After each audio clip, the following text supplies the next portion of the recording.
The waves shimmered like liquid glass beneath the golden sunset as the luxury yacht Elysium prepared to depart. Its purpose seemed innocent, a romantic voyage to a private island where a billionaire planned a lavish gala. But to one woman on board, it was supposed to be the beginning of forgiveness. To another man, it was meant to be her grave. Evelyn Cross stood at the edge of the deck, one hand resting on her 6-month pregnant belly, the other clutching a delicate necklace shaped like a teardrop of blue crystal. The wind tangled her hair as she looked toward the horizon, believing this trip was her husband's way of making peace after months of distance and cold silence. Richard had promised, "We'll start over on the island, Evie. Just you and me." She wanted to believe him.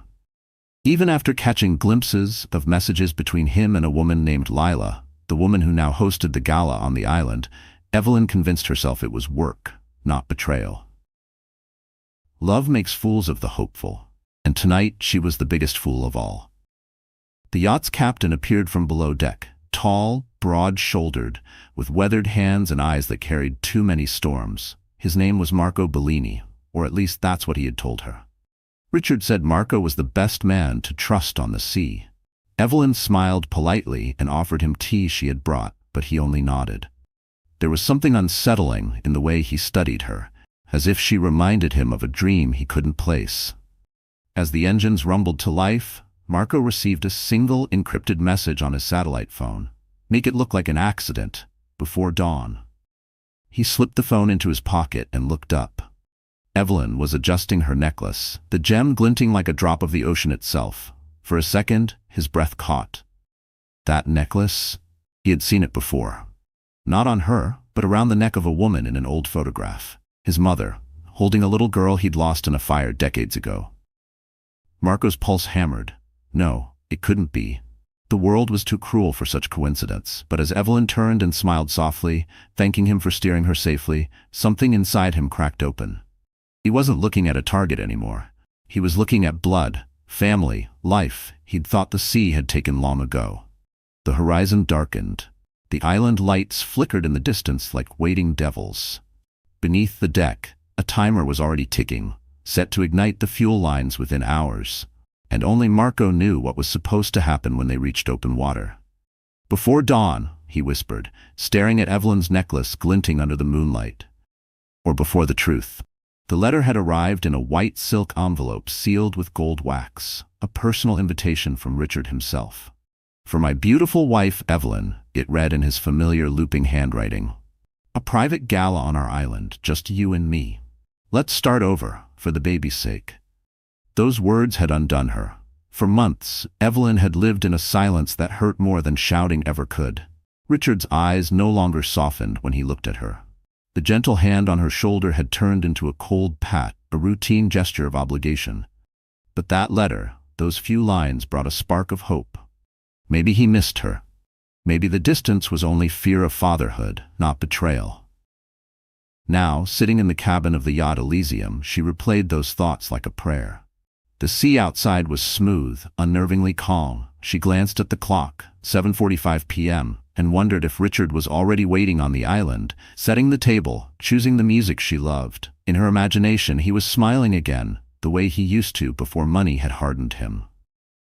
Down below, Marco adjusted the ship's controls, his expression unreadable. Every flicker of the radar reminded him of the ticking clock inside his chest.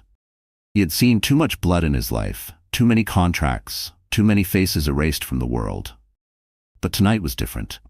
The woman he was meant to kill wasn't just another job. She was a living fragment of a life he thought had burned away decades ago.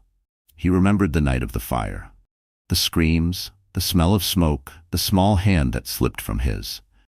He had searched for years before the streets hardened him, before the underworld claimed him. He'd built his empire of fear and loyalty, but it had never filled that hollow space called family. And now she was standing right there. His sister, pregnant, innocent, talking about hope. "Marco?" Evelyn's soft voice broke through his thoughts. She had come down to bring him coffee. "You've been quiet this whole trip. You must do this often, these long, lonely nights at sea." He turned to face her, forcing a faint smile. "Sometimes the sea keeps secrets better than people do," he said. She laughed gently, misunderstanding. Then I suppose my husband chose the right captain. He said you were discreet. I'm grateful. He wants everything to be perfect tonight. Her words struck like a blade. Perfect. That's what Richard had called it too. The perfect ending. The plan was simple. When the yacht reached open water, the explosion would erase both woman and child. Richard would arrive at the gala an hour later, grieving, surrounded by sympathy and champagne. Insurance money, inheritance, freedom. Marco's gaze fell to the small silver case at his side, the detonator. One press, and the engine room would erupt. One press, and he'd lose his last chance at redemption. Evelyn moved closer, setting the coffee beside him. My mother used to say the ocean knows everything, she said softly. That's why I study it.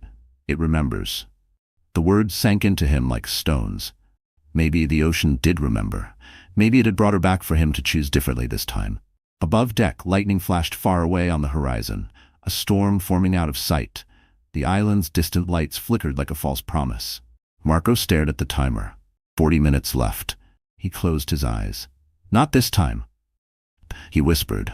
The night air had turned heavy, the kind that tasted like rain long before the clouds began to break. Evelyn stepped out onto the deck, barefoot, her silk dress rippling in the wind. The yacht sliced through the water with an almost eerie grace. Behind her, the horizon was nothing but black. No shore, no sound except the low hum of the engine and the distant rumble of thunder. She wrapped her arms around herself. It's strange, she murmured to no one in particular. It feels too quiet. Marco's voice came from the shadows near the wheel. The sea's like a woman, he said, eyes on the radar. When she's too quiet, it means she's thinking of something dangerous.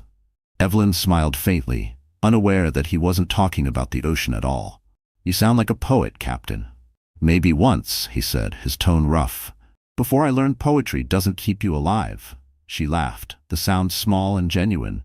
It was the kind of laugh that used to echo through the small house of his childhood, the one with the chipped blue door and the smell of salt in the curtains. He hadn't thought about that house in 20 years. He hadn't allowed himself to. But tonight, memories crept in like a tide he couldn't fight. From the cabin below, a faint beep echoed. The countdown timer hidden behind a panel near the fuel tank. 30 minutes. Marco's hands clenched around the wheel. Evelyn moved closer. Will the storm catch us? Maybe, he said, but storms don't scare me. She looked at him then, really looked. The scar running from his temple to his jaw. The tired eyes of a man who'd seen too much. You've been through worse, she guessed. Lightning flickered again, illuminating the sea in shards of silver. For a second, her necklace glowed, a blue spark against her skin. Marco froze. The memory slammed into him, his mother on her knees, fastening that same stone around a little girl's neck. If I'm gone, your brother will find you. This will guide him. His throat burned. The air seemed to thin. Evelyn turned, catching his stare. Something wrong? He shook his head too quickly. Nothing. But it wasn't nothing. It was everything.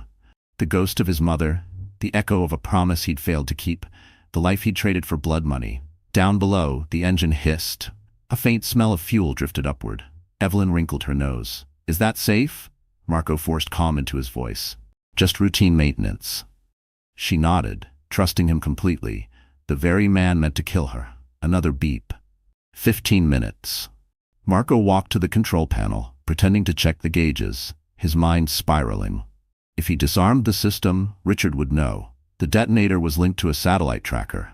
If the signal didn't trigger an explosion by dawn, the next man on the chain would finish the job. He looked at Evelyn, her hands resting protectively over her belly. My niece, he thought. She's carrying my niece. The storm broke open. Thunder roared across the waves. Evelyn flinched, grabbing the railing. Marco rushed forward, catching her before she fell. Their eyes met, his filled with guilt, hers with trust. Hold on, he said hoarsely. No matter what happens, don't let go. Above them, lightning split the sky. Below, the timer reached its final digits. And somewhere on the island, Richard raised his glass to a night he thought would change everything. He was right, just not in the way he imagined. Rain began to fall in sharp, cold drops, stinging against Evelyn's skin as thunder cracked overhead. The sea had turned violent, each wave slamming against the yacht with the force of a heartbeat too big for the world. She gripped the railing tighter, her hair whipping wildly around her face. Captain! she shouted over the storm. Should we turn back? Marco didn't answer. His jaw was locked, eyes fixed on the horizon as if he could see through the wall of rain. Inside his chest, the countdown ticked louder than the thunder. 10 minutes left. He could almost feel the vibration of the explosive charge beneath the deck, waiting to turn this vessel into floating ash. Evelyn stumbled closer, fear creeping into her voice. Something's wrong, isn't it? Marco finally looked at her. For a moment, he saw not the woman he was supposed to kill, but the child from his dreams, the little sister clutching his hand as the fire swallowed their home. He had let go once. He wouldn't do it again. Go inside, he barked, harsher than he intended. She flinched but obeyed, retreating into the small cabin, trembling. Marco watched her disappear down the stairs, then exhaled shakily. He had 5 minutes to change everything. He ripped open the control panel, wires spilling out like veins. Lightning illuminated his face. Sweat, rain, guilt. He could cut the blue wire, stop the ignition, but the tracker would alert Richard that something was wrong.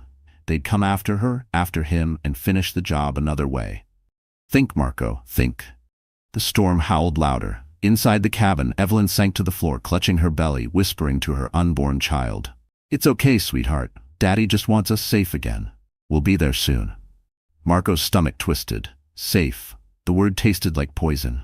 3 minutes. He grabbed the detonator case, sprinted down the narrow hall, and burst into the cabin. Evelyn gasped, startled by his wild expression.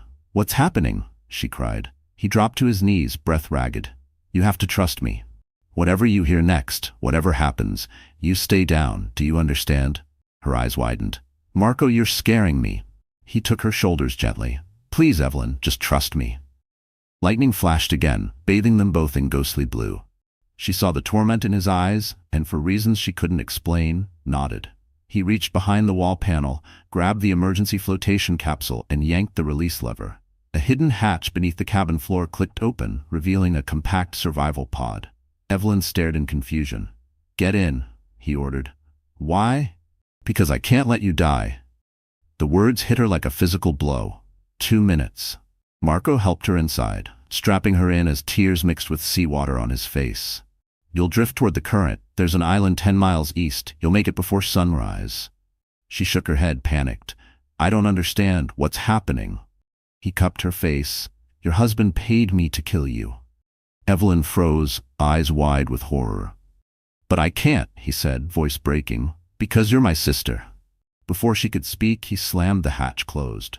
That one button press sent the capsule shooting out from the side of the yacht into the raging waves. Marco staggered back, staring at the empty cabin. 1 minute.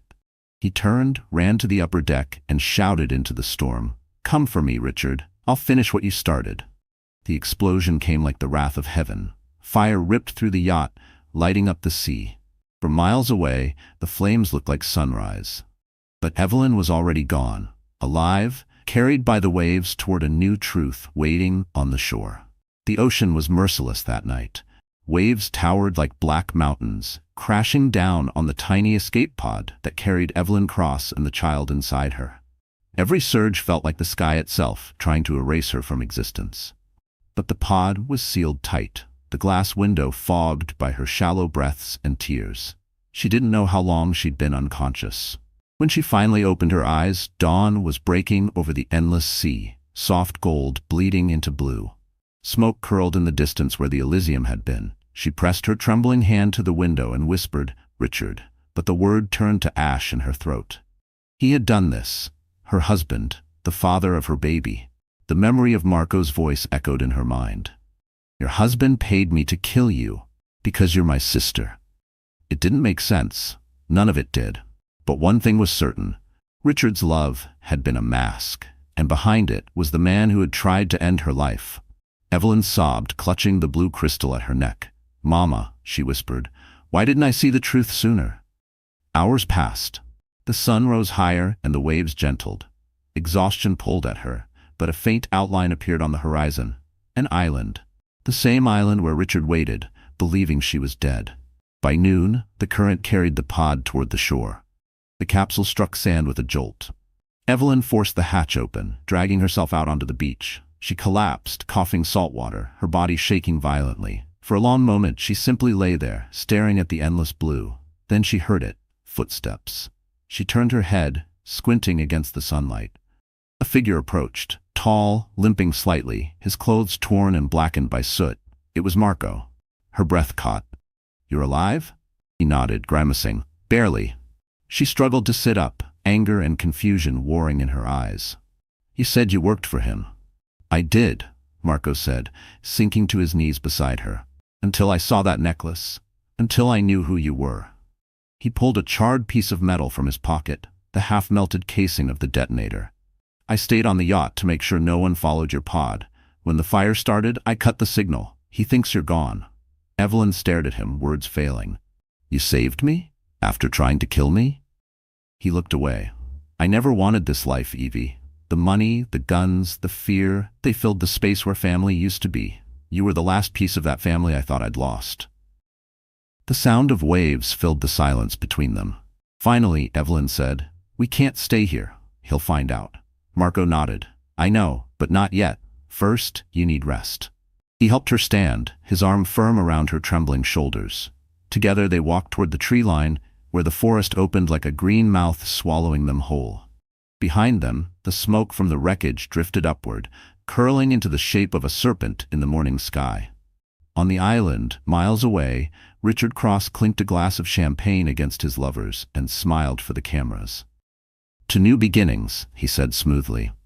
And as he raised his glass, somewhere deep inside him, he felt the faintest unease, like a ghost breathing against his neck. Because the woman he thought he had burned to ashes was still alive, and she was coming home. The island looked like paradise from afar. White sand, palm trees swaying, a glass mansion gleaming on the cliffside. But paradise has a way of hiding rot beneath its beauty, and tonight, that rot wore a tuxedo and smiled for the cameras. Richard Cross stood beneath a string of golden lights, raising a glass of champagne to a crowd of investors, celebrities, and reporters. The gala was everything he had promised the world, a celebration of love, life, and philanthropy. Only he knew the truth, that love had drowned at sea hours ago. "Your wife would be proud," said Lila, his mistress, her crimson dress clinging to her like sin. He smirked. "She would have ruined the party." The guests laughed politely, thinking it was a joke. Only Richard's eyes betrayed him, cold, calculating, reflecting nothing but the sound of money. He turned toward the horizon, where faint plumes of smoke still rose from the sea. "To new beginnings," he whispered, clinking his glass against hers. Across the water, on the opposite side of the island, Evelyn stumbled through the dense brush, barefoot and shaking. Marco followed close behind, carrying what little he'd salvaged from the wreck, a flare gun, a compass, and a bundle of soaked bandages. They had reached the far shore undetected, the one Richard's security rarely patrolled. The air smelled of salt and ash. Every step Evelyn took sent pain shooting up her legs, but she refused to stop. The image of Richard laughing, drinking, celebrating her death kept her moving. "Slow down," Marco urged. "You're not strong enough to—" "I'm strong enough to face him," she snapped, turning to him with fire in her eyes. "He killed his own child. I need him to look me in the eyes when he pays for it." Marco hesitated. He saw their mother in her face when she said that. Defiant, trembling, fearless. "Then we'll do it right," he said. "We'll make him destroy himself. The police won't listen to a dead woman, Evie, but they'll listen to the proof." "Proof?" He nodded. "The detonator signal was transmitted through his offshore account. I traced it before I destroyed the yacht. I can use it to expose him and his precious company." Evelyn blinked, stunned. "You planned that?" "I've been planning my revenge for years," he said softly. "I just didn't know it would end up saving my family instead." The sound of music drifted faintly from the other side of the island, violins and laughter carried by the wind. Evelyn's heart twisted. That used to be their song, the one Richard played at their wedding. Her hand went to her belly. "I won't let him take everything from me again." Marco placed a hand on her shoulder. "Then we'll take everything from him." They reached a clearing overlooking the mansion. Dozens of guests glittered under the lights like diamonds scattered on poison. At the center stood Richard and Lila, bathed in gold, smiling for the cameras. Evelyn's breath caught. "He doesn't even look guilty." "Men like him never do," Marco muttered. He pulled a small flash drive from his pocket and handed it to her. This holds the bank transfer, the offshore files, everything. We'll get it to someone who'll listen." She looked at him, trembling. "Who?" "An old contact of mine. Someone who owes me a favor." Thunder rolled faintly in the distance, as if the ocean itself was listening. From the hilltop, Evelyn watched her husband toast the crowd again. The world saw a philanthropist. She saw a murderer. And somewhere deep in her chest, something hardened. She wasn't just going to expose him. She was going to destroy him. The leak happened before they expected. Marco had spent the afternoon tracing satellites, bank ledgers, and offshore shell companies, fingers stained from coffee and salt. In the heat of the jungle, he wheeled through the tiny battery backup on his handheld, then tapped the encrypted drive to life. He did not feel triumphant. He felt exposed. Evelyn watched him work with a steady, hard gaze, her belly a quiet reminder that time was no longer on either of their sides. "3 contacts," Marco said, his voice low. "1 journalist, 1 fixer, 1 lawyer. We leak to the reporter, they publish, the fixer buys the server, the lawyer files the restraining orders." Evelyn nodded. "Make sure my name isn't attached." He paused, staring at her hands. "You're already a ghost," she laughed, a brittle sound. "Then haunt him." Marco compressed the files until the flash drive was a sliver, then tucked it into a waterproof cigarette case. He wrapped the case in a napkin, folded the napkin into a coin, and stepped onto a narrow path that would take him to the island's perimeter. The gala had security, but not every inch of it. The party smelled like perfume, power, and pity. Richard moved through the room with the ease of a man who had practiced pretending forever. Lila laughed too loudly, her hand resting on his arm. Marco walked the shoreline, tucking the napkin into the pocket of a homeless man's discarded coat. He watched as the coat was picked up, moved through the night, and eventually abandoned at a curb near the press tents. The journalist found it by accident, curious about a rumor and hungry for a scoop. By morning, the headline hit the feeds. Evidence links cross tycoon to yacht explosion. Offshore transfers revealed. Conversations shifted tone. A senator called a journalist. A lawyer read the leak at breakfast. A late-night show cued a segment. On the island, cameras swung toward Richard, zooming in on his face. There was a twitch around his mouth. He tried to smile, but the smile was sand in the wound. He had insured himself against scandal. But this was more surgical. People whispered. Did she have enemies? Who pays in cash like that? The feed demanded answers, and no spin could slow it. Lila shrank back. "We need to go," she whispered, pressing a palm to his chest.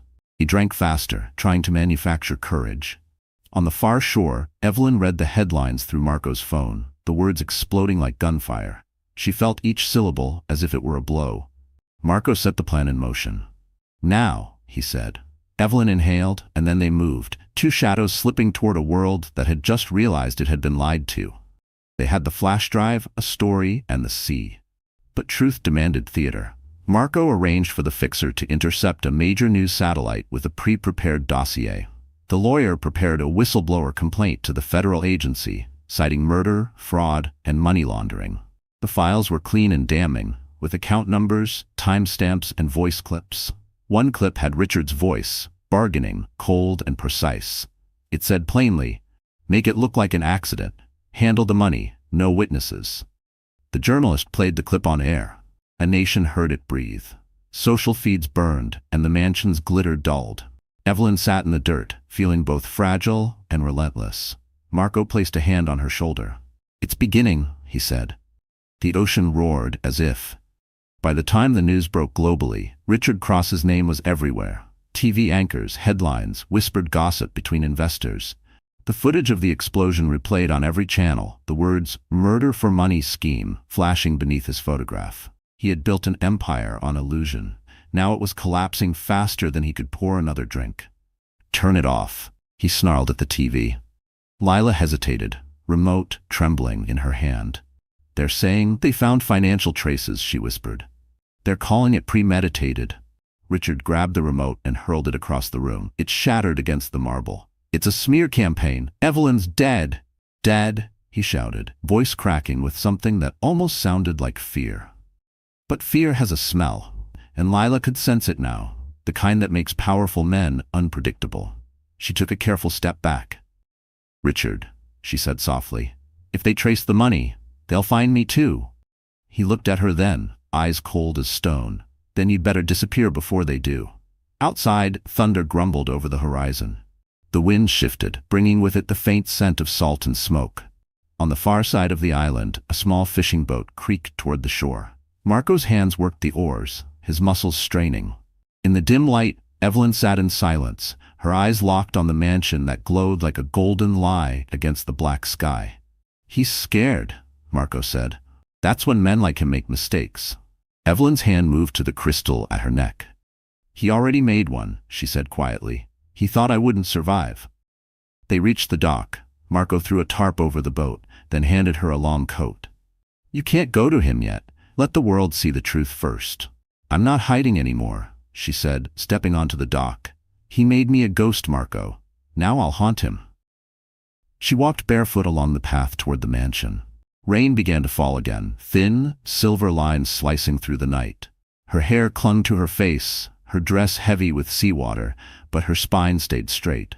At the entrance, the guards didn't stop her. Maybe it was the shock of seeing a woman they thought was dead. Maybe it was the way she carried herself, like vengeance wrapped in silk. She passed them without a word. Inside, the party had dissolved into chaos. Reporters swarmed the ballroom, demanding statements. Flashbulbs exploded like lightning. Richard stood near the bar, sweating under the bright lights, every camera pointed at his crumbling composure. "Mr. Cross," one reporter shouted, "do you deny the offshore accounts? The payment to a man named Marco Bellini?" "I deny everything," he snapped. "These are lies, fabrications." The words froze on his lips. The crowd went still. Heads turned toward the doorway. There she was, Evelyn Cross, alive. Her skin was pale, her eyes dark with exhaustion and fire. The crystal necklace caught the light and sent a shard of blue across the room. The sound of whispers rippled through the crowd like wind through dry leaves. Cameras clicked. Someone gasped. Richard stumbled back, his face draining of color. "No," he whispered. "You're supposed to be." "Dead," she finished, voice steady, cold. "You almost got it right." She stepped closer. Every flash of the cameras illuminated the truth, his guilt, her survival, and the chasm of betrayal between them. Lila's glass slipped from her hand, shattering at her feet. Evelyn didn't flinch. "The only thing that's going to die tonight, Richard," she said softly, "is your empire." Outside, lightning struck the ocean, and for a brief moment the world lit up, just enough for everyone to see who the real monster was. Flashbulbs blinded Richard Cross as Evelyn stepped into the ballroom, dripping with seawater and fury. The air froze. The orchestra stopped mid-note. Every guest, politicians, investors, celebrities, turned toward the doorway where the ghost of his crimes now stood alive. Her heels clicked against the marble, echoing louder than the thunder outside. No one dared to speak. Cameras recorded every second as the woman he had paid to vanish walked straight toward him. "Evelyn?" Richard stammered, the mask slipping from his face. "My God, you're alive." She tilted her head, her voice calm but sharp enough to cut glass. "You sound surprised." I thought the yacht, there was an accident." She laughed softly, the sound hollow. "You mean the accident you arranged?" Gasps rippled through the crowd. Lila took a step back, clutching her chest. "Richard?" she whispered. Evelyn didn't even look at her. Her gaze was locked on her husband. "You really should have chosen a better assassin. The man you paid to kill me had more humanity than you ever did." Reporters surged forward, microphones out. "Mrs. Cross, are you saying your husband tried to have you killed?" She smiled faintly. "I'm not saying it. I'm proving it." Marco appeared in the doorway behind her, rain still clinging to his coat. He held up a small silver drive. "Here's the proof," he said, his accent thick but steady. "Bank transfers, satellite pings, voice recordings. The money trail leads straight to him." The crowd erupted in chaos, flashes, screams, shouts for security. Richard lunged forward, snatching the microphone from a reporter's hand. "Lies," he bellowed. "This is blackmail. That man is a criminal." Marco's eyes darkened. "You're right, I was, until I met the sister you tried to burn alive." Silence slammed into the room. Evelyn looked around slowly, making sure every camera caught her face. "He didn't just try to kill me," she said. "He tried to kill our child." She rested her hands on her stomach. "His heir." Lila gasped, realizing she'd never been the replacement, just the convenience. She turned to Richard, her voice trembling. "Is that true?" Richard tried to speak, but no sound came. Sweat poured down his temples as security closed in, unsure whether to protect or arrest him. Evelyn took one step closer, lowering her voice so only he could hear. "You built everything on lies, Richard, and tonight, they all drown." Marco handed the drive to a journalist. "Broadcast it," he said simply. Within minutes, the footage hit live streams and networks around the world. Richard's voice, his transaction logs, the exact moment he ordered the death of his wife and unborn child. The audience's gasps turned into shouts. Investors began to leave, whispering about lawsuits and board meetings. Lila backed away toward the exit, mascara streaking her cheeks. Richard looked around wildly, a trapped animal in a glass cage. "You think they'll believe you?" he hissed at Evelyn. "You're nothing without me." She met his glare with a quiet strength.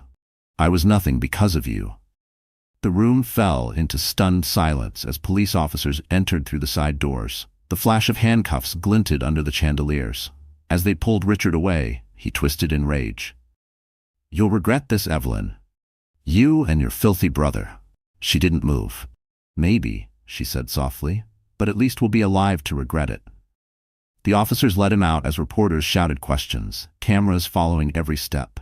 Evelyn stood under the harsh lights, the sea still clinging to her hair, the necklace gleaming like a verdict. She turned toward the cameras. "Money buys silence," she said, her voice breaking but strong. "But truth? Truth screams louder." And for the first time, the world listened. The ballroom emptied within hours, leaving shattered glasses, overturned chairs, and a silence that felt like judgment. The glittering chandeliers above flickered, as if even the lights were ashamed of what they had seen. Evelyn stood in the middle of it all, drenched in sea and truth, her heart still pounding from the chaos she'd unleashed. Marco stood beside her, watching the police cars disappear down the winding coastal road with Richard Cross in handcuffs. "It's done," he murmured. "He'll never hurt you again." Evelyn didn't answer. Her hands trembled as she clutched the crystal necklace, the same one that had saved her life. She could still hear the reporters shouting, the flash of cameras capturing the moment her husband's empire fell apart. And yet, beneath the triumph, there was grief. Grief for the man she'd loved, for the years she'd wasted, and for the child who almost never had a chance. "He'll be charged with conspiracy, fraud, attempted murder," Marco said quietly. "But that's not the end. His company will burn too. Every investor will run." Evelyn sank onto a chair, exhaustion washing over her. "And what about you?" Marco hesitated. "I'm a criminal, Evie. You can expose me too if you want. I've done worse than him." She looked up at him, at the man who had once been sent to kill her and instead had chosen redemption. "You saved me," she said softly. "You saved your sister. That's all that matters now." Outside, dawn broke. The storm had passed, but the world still felt heavy, bruised. The sea lapped against the rocks below, whispering secrets only it could keep. Marco turned away, staring out the massive glass windows of the ballroom. "He'll talk," he said. "He'll try to drag everyone down with him." "Then let him," Evelyn replied. "The truth will drown him before anyone else can." Moments later, the authorities returned to take formal statements. Evelyn sat through hours of questioning. Details of the yacht, the explosion, the motive. She told everything, her voice steady, her heart numb. When they asked how she'd survived, she simply said, "The ocean decided I wasn't finished yet."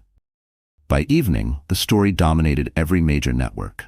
Headlines screamed, "Billionaire arrested for attempted murder of pregnant wife." The public turned from admiration to disgust. Richard's company's stock plummeted overnight, investors cut ties, his name became a curse.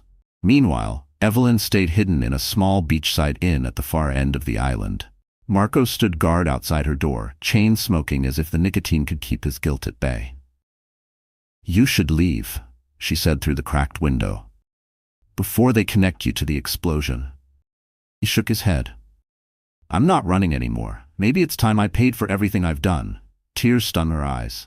"You're not the same man who took that job." "No," he said, looking at her belly. "But that doesn't erase what I was." They sat in silence for a long time, the night stretching between them like an old wound. Finally, Evelyn whispered, "When I saw that yacht burning, I thought it was the end of everything, but maybe it was the beginning." Marco smiled faintly. "Fire has a way of cleaning the rot, little sister. Maybe that's all we did, Burn the lies away. She touched the glass between them. Then promise me this, no more blood. He nodded. Only truth. Somewhere beyond the window, the ocean sighed, and for the first time in years it sounded like peace. By morning, the world had turned into a courtroom. Headlines screamed betrayal, investors fled like rats from a sinking ship, and Richard Cross's billion-dollar empire began to collapse faster than the tide. But for Evelyn, the noise of the world meant nothing. She sat on the narrow balcony of the small inn, wrapped in a blanket, staring at the sea that had almost claimed her life. Every time she closed her eyes, she saw the fire, the explosion, the moment everything she believed in disintegrated. The world thought justice had been served, but inside, she felt hollow. Survival, she realized, was its own kind of punishment. Marco entered quietly, carrying a tray of tea. His movements were deliberate, careful, as if he were afraid to break the fragile peace between them. "You didn't sleep," he said. "Neither did you," she replied. He gave a small, tired smile. "Old habits. The streets don't teach you how to rest, only how to stay alive." Evelyn looked at him. "Do you regret saving me?"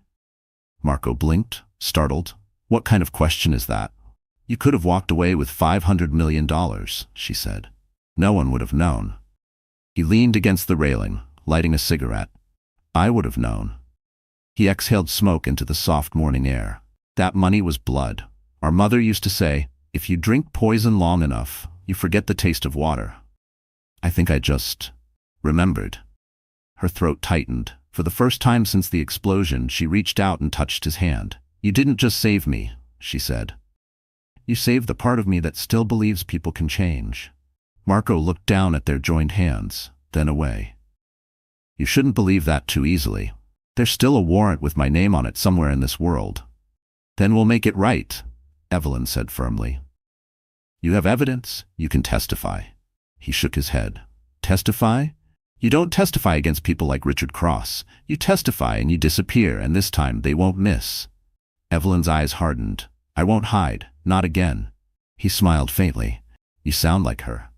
"Like who?" "Our mother," he said softly. "The night she ran, she told me, if the world tries to drown you, swim until your lungs burn. That's when you'll know you're still alive."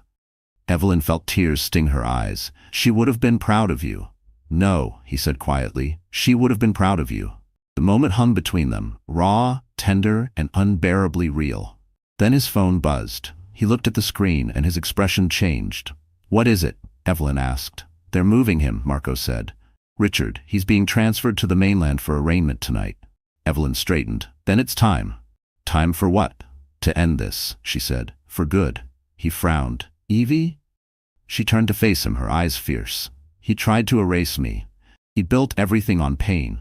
I won't let him disappear into a cell and pretend this was all a mistake. The world needs to see what he really is." Marco crushed the cigarette beneath his boot. "If you go after him now, you'll be hunted again. You sure you're ready for that?" Evelyn didn't blink. "I survived fire and betrayal. I can survive the truth." Marco studied her for a long moment, then nodded. "Then let's finish what we started."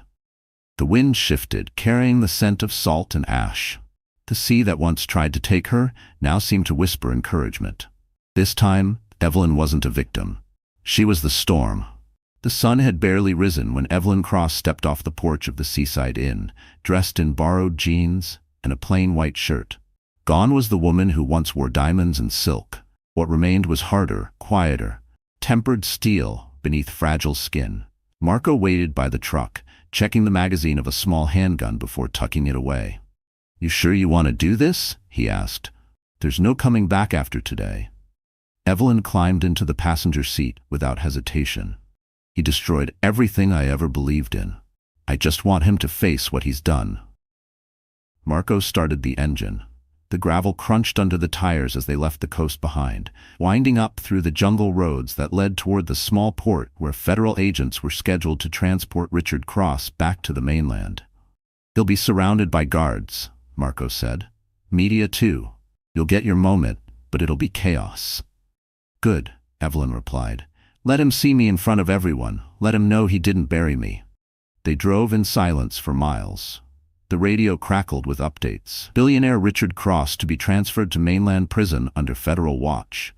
Prosecutors confirm new evidence of money laundering and murder for hire payments. Marco glanced at her. You know, the world already believes him guilty. You don't need to stand there. Evelyn turned to him, eyes steady. This isn't for the world, it's for me. When they reached the port, the scene was chaos. Reporters shouting questions, cameras flashing, police sirens wailing. The air smelled of diesel and rain. The transport van was parked near the dock, surrounded by officers. Richard emerged in handcuffs, wearing a tailored suit wrinkled from the night in custody. His face was pale but defiant. Lila wasn't beside him anymore. She had already turned state witness, trading loyalty for freedom. Evelyn stepped out of the crowd. The murmur rippled instantly. She's alive. Reporters shouted, microphones thrust toward her, but she didn't stop. She walked straight through the chaos until she stood a few feet from him. For a long moment, no one spoke. Richard's mouth twitched. You should have stayed dead, he said quietly, his voice full of venom. Evelyn tilted her head, almost smiling. You should have loved me. His jaw tightened. You think you've won? The truth won't save you. The world forgets. Maybe, she said. But the ocean doesn't. The officers moved to separate them, but Marco held them back with a nod to the lead agent. Give her a minute. Evelyn leaned closer, her voice barely above a whisper. I want you to know something, Richard. When that yacht exploded, I wasn't afraid of dying. I was afraid of what kind of father you would have been to our child. That's what kept me alive.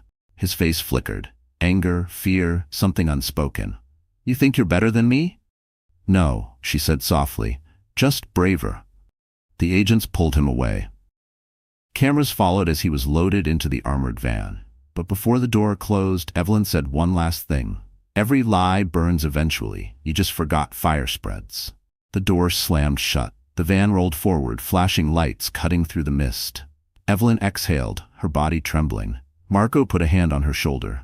You got your moment, he said quietly. She nodded. Now we finish it.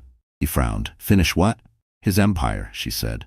It's not enough to put him behind bars. The world needs to know what he built his fortune on. Marco stared at her, realizing she meant it. You're really going to take down everything he owns? Her voice was calm, almost serene. Not take it down, she said. Clean it. And with that, Evelyn Cross turned away from the flashing cameras, the chaos, and the past, walking straight toward a reckoning only she could deliver. 3 days after Richard's arrest, his empire began to rot from the inside out. The news called it the Cross Collapse. Stocks free fell, employees quit overnight, and government agents swarmed his corporate offices like hornets.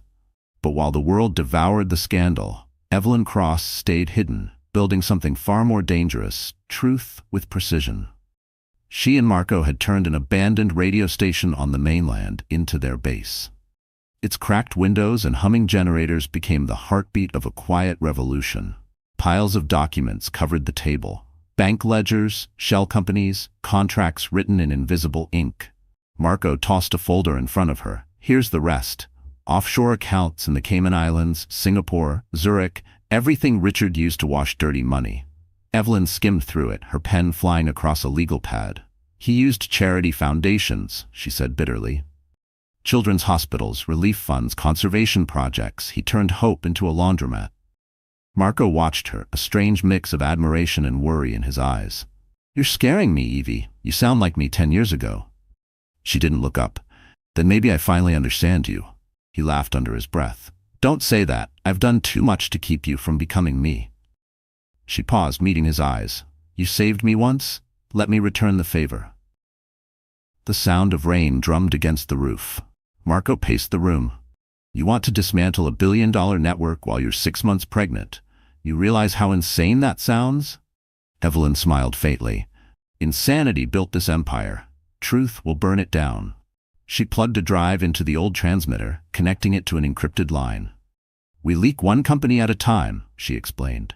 Each file links back to another. Investors, politicians, banks, every name that fed from him will feed justice instead. Marco crossed his arms. And when they trace it back to you? She looked at him with quiet defiance. They can't kill what's already been declared dead. That silenced him. Hours turned into days. One by one, Evelyn uploaded files to investigative journalists across the world. Each new leak was a bullet. Cross Energy falsifies safety reports. Cross Foundation linked to offshore bribery. New evidence suggests cover-ups in multiple countries. The world's outrage grew louder. Protesters marched outside the company's skyscraper headquarters. Shareholders filed lawsuits. Banks froze his assets. Meanwhile, in his prison cell, Richard watched the news in disbelief. "She's alive and she's dismantling me?" he muttered, punching the wall until his knuckles bled.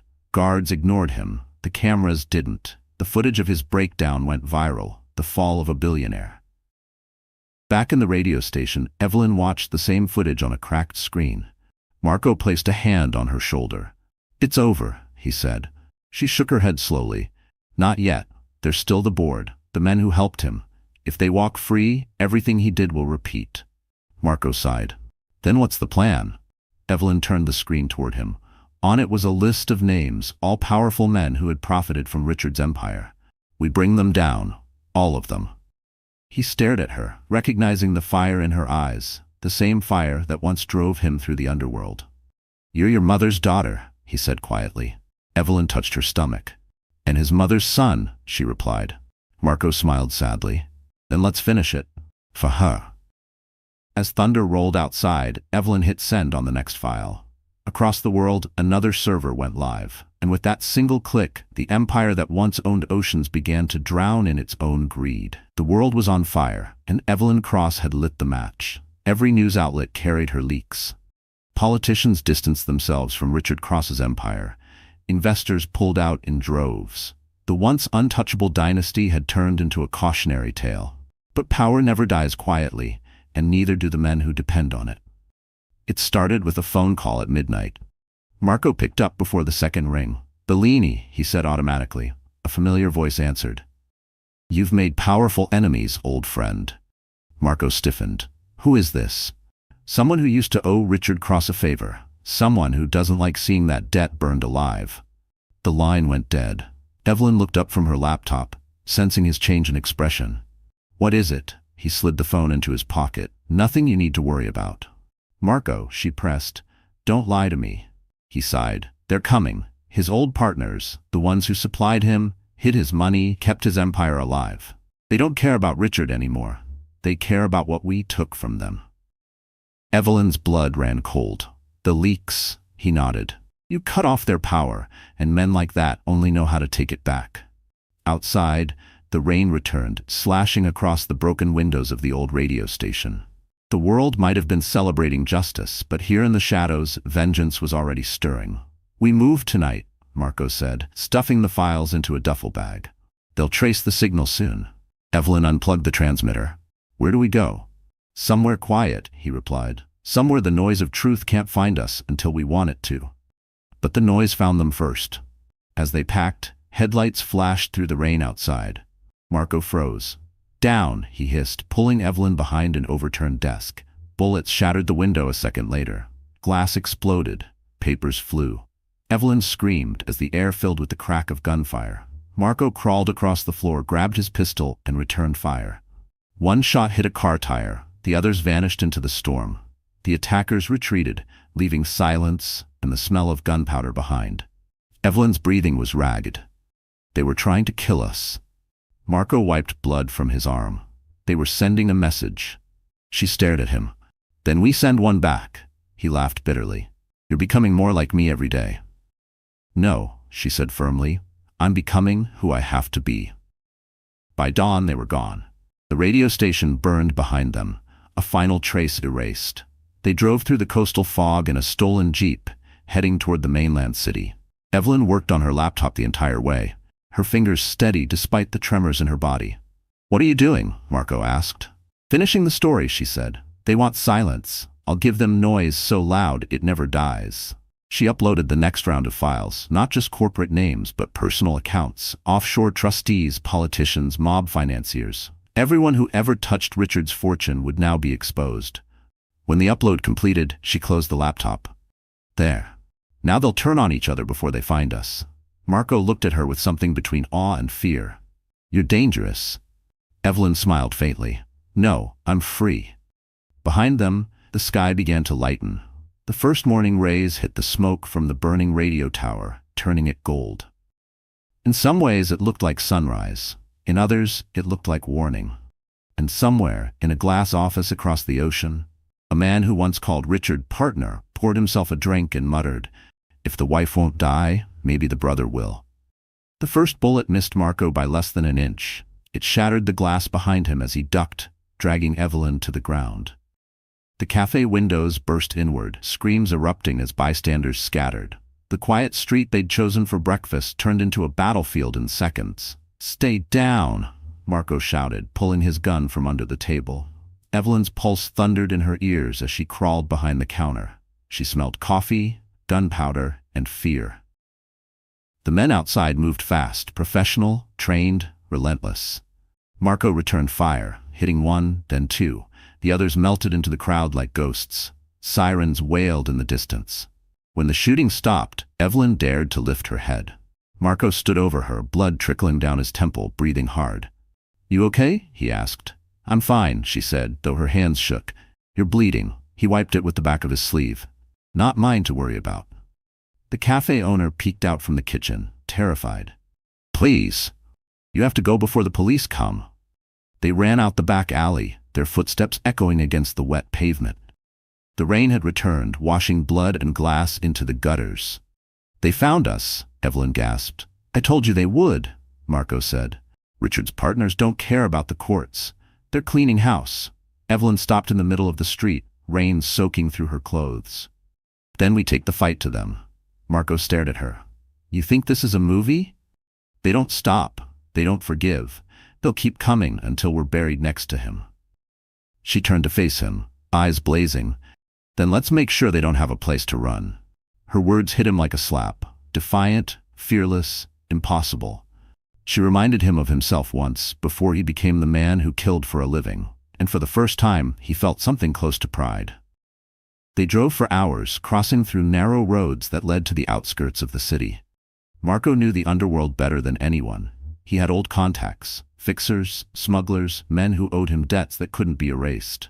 By nightfall, they reached a crumbling warehouse near the docks. Inside, Marco opened a steel locker, revealing weapons, fake passports, and stacks of cash wrapped in plastic. Evelyn looked around, stunned. "You were planning to run?" He smirked. "I always plan for when people change their minds." Evelyn stepped closer. "Then plan for something else. Justice." He laughed softly. "Justice doesn't exist in my world, little sister. Only balance." "Then we'll make them the same thing." Marco studied her. "You really believe that, don't you?" "I have to," she said. "Otherwise, everything we've done means nothing." He nodded slowly. "All right, if we're doing this, we need a name. The man who ordered this hit." Evelyn pulled a small envelope from her pocket. "Already got it." He opened it. Inside was a photo. An older man in a tailored suit, sipping whiskey beside Richard at some charity gala. The caption read, "Graham Vance, CFO of Cross Global Holdings." Marco whistled. "Powerful, connected, ruthless. He'll expect a war." Evelyn's voice was steady. "Then we'll give him one." They began to plan, routes, timing, names, allies. Each step was a risk. Each move drew them closer to danger. But Evelyn's resolve hardened with every breath. She wasn't running anymore. At dawn, as the sun broke over the sea, she looked out the window. "You think they'll ever stop?" Marco joined her. "No, but fear doesn't live forever." She turned, eyes glinting like steel. "Good, because neither do they." And with that, the cross war truly began. The storm that began with one woman's survival had turned into a full-blown war. By the end of the week, Evelyn Cross was no longer just the billionaire's betrayed wife. She was a symbol. Headlines called her the ghost who exposed the elite. Protesters carried signs with her face. Women across the world wrote to her, thanking her for standing up to men like Richard Cross. But behind the noise and the fame, Evelyn was planning something the cameras could never see. "Public outrage isn't justice," she told Marco as they sat in the dark of the warehouse. "These men have backup plans. They'll bury evidence, bribe judges, rewrite their crimes. We need to end them in a way that sticks." Marco cleaned his gun slowly, eyes on her. "You talk like a soldier now. Maybe you finally rubbed off on me." He smiled grimly. "Then let's hope not too much." On the table between them lay a map. Lines, circles, names. Graham Vance was at the center. He was the man behind the offshore labyrinth, the one who handled Richard's secret accounts. And now that Richard was behind bars, Vance controlled everything left of his empire. Vance will move the money, Marco said. He'll try to hide it before the government freezes it. Once he does, he's clean. Evelyn studied the map. Then we catch him in the act. They set the plan into motion that same night. Evelyn contacted a journalist who owed her the truth. Using an anonymous identity, she arranged a live sting, an exclusive recording of Vance's secret transfer. In exchange, the journalist would broadcast everything, uncut, to the world. It was risky, it was reckless, it was perfect. 2 nights later, Evelyn stood in the shadows outside a private bank on the mainland. The city glowed around her like a false promise. Marco watched from across the street through binoculars, a small earpiece linking them.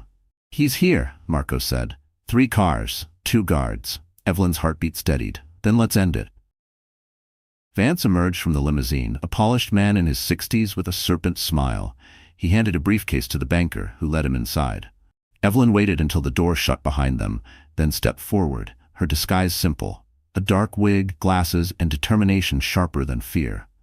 Inside, the bank's vault room hummed with tension.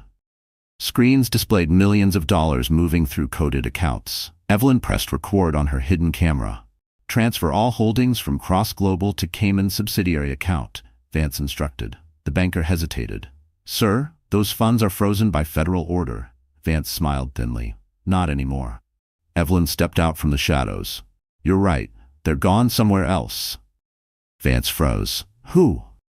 She pulled off her glasses. "You remember me, the woman your partner tried to erase." He backed up, pale. "You're supposed to be dead." "That line's getting old," she said coldly. Before he could speak, Marco burst through the side door, gun drawn. The guards reached for theirs, but Marco fired first, warning shots that shattered the marble columns. "Nobody dies tonight," he growled. "Not yet." Evelyn tossed the flash drive at Vance's feet. "That's your confession," she said. "Every account, every lie, the world's watching." Outside, the journalist's team was already live-streaming the confrontation. The moment Vance's voice cracked, the audio captured everything. By morning, headlines exploded again. "Final Cross conspirator caught in global sting." Evelyn watched the sunrise from the docks, exhausted but unbroken. Marco joined her, holstering his gun. "You won," he said. She shook her head. "No, the truth did." He smiled faintly. "Maybe they're the same thing now." The war was over. But peace still had to be earned. The world woke up to chaos. Every major news outlet replayed the footage of Graham Vance's arrest. The journalist's live stream had gone viral, hundreds of millions of views, a nation watching Evelyn Cross stand face to face with the man who once controlled her husband's empire. For the first time in her life, Evelyn wasn't running. She was leading. By midday, the government announced a full-scale investigation into Cross Global Holdings. Dozens of board members were indicted. The company's assets were frozen, its buildings seized, its executives interrogated. Richard Cross, still in federal custody, was left with nothing. No allies, no power, not even his name. The media called it the Cross Purge. Evelyn called it closure. But behind that closure there was an ache, a wound no amount of justice could heal. She sat by the window of the safe house, watching the rain trace lines down the glass.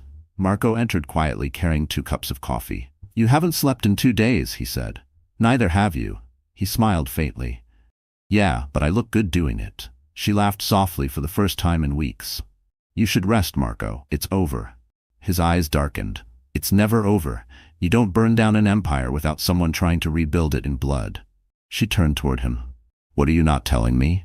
He hesitated. "There's a bounty on my head." Evelyn froze. "From who?" "Vance's people. The ones who escaped the sweep. They want revenge for everything we exposed." She set her cup down. "Then we'll disappear. We'll find somewhere safe." He shook his head. "No, you're staying. You've got the baby to think about. I'll handle this." "Handle it how?" she snapped. "By getting killed?" He looked at her, really looked at her, the way a brother looks when he's already made peace with his fate. "Someone has to clean up what's left, and if I don't, they'll come for you next." Her voice cracked. "Marco, please, I can't lose you too," he smiled sadly. "You won't. You'll just see me less." Before she could protest, he placed the necklace's twin, a simple silver coin, into her palm. "Mom gave me this the night of the fire," he said. "Said it would protect me. Guess it's your turn now." "Don't do this," she whispered. He leaned forward and kissed her forehead. "You gave me back my soul, Evie. Let me give you your future." That night he was gone. Hours later, a storm rolled in from the sea. Evelyn stood on the porch, watching the lightning flash across the waves, praying he'd come back. But the call came at dawn. A voice on the other end saying only, "It's done." Marco had gone after the remnants of Vance's network. The police found the wreckage of 3 vehicles near the docks. Charred, twisted metal, no bodies recovered. Evelyn dropped the phone, tears streaming silently down her face. The headlines declared it a gang war. Another act of revenge in the ashes of Cross Global. But she knew the truth. Her brother hadn't gone to kill. He'd gone to make sure no one else ever could. She stood by the shore for hours, the ocean wind cold against her skin. Then, slowly, she unclasped the blue crystal necklace, the one that had once saved her life, and let it fall into the waves. "For you," she whispered, "for all of it." The sun rose, golden and quiet. The storm had passed, but Evelyn knew peace always demanded a price. And hers had just been paid. 3 weeks passed. The world had moved on, or at least pretended to. Cross Global was dead. Its name dissolved into lawsuits and scandal. The media stopped calling. The headlines faded. The woman they once called the ghost wife disappeared from the news cycle, replaced by newer stories, fresher tragedies. But Evelyn Cross was still here. She lived quietly in a small coastal town under an assumed name. Her baby was due any day now, and the quiet rhythm of the sea was the only thing that kept her sane.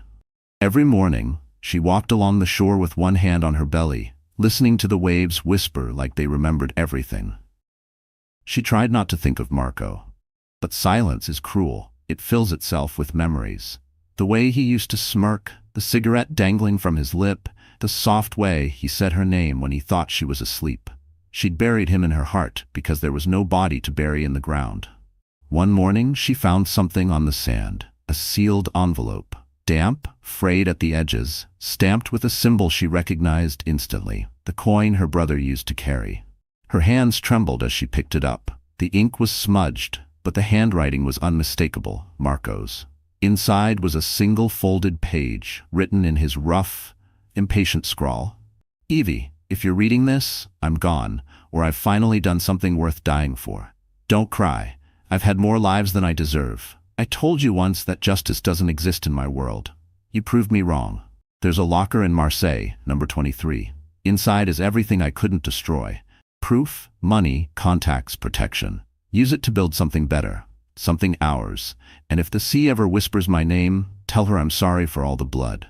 M." Evelyn pressed the letter to her lips, tears mixing with the salt wind. He wasn't just gone. He'd planned for her to survive again. That night she dreamed of him. In the dream, he stood by the water, the necklace's twin coin glinting in the moonlight. He didn't speak. He only nodded, like a promise kept. The next morning, Evelyn packed her things. The journey to Marseille was long.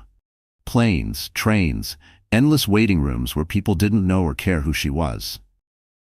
But when she opened the locker, she found exactly what he'd promised. Stacks of cash, documents marked confidential, a small box containing the silver coin he'd given her before the fire. Beneath it all was a photograph, an old picture of them as children, sitting by the sea with their mother, smiling into a future neither of them could have imagined. On the back, Marco had written, "Home isn't a place, it's the people you keep alive." Evelyn clutched the photo against her chest and broke down, the sobs quiet but raw. When she finally looked up, she felt something shift inside her. Grief no longer felt like drowning, it felt like breathing underwater. She took the money, left the rest, and walked out into the sunlight. Later that night, she wired the funds anonymously to start a charity foundation. Its name was simple, the Crosswave Initiative. Its mission, helping women rebuild after violence and corruption, spread faster than she expected. Reporters never knew it was her. The public never saw her face again. But somewhere, in every act of kindness the foundation created, Marco's ghost lived on. And every night, when Evelyn looked out at the ocean, she could almost hear him whisper, "You did it, little sister. You made it right."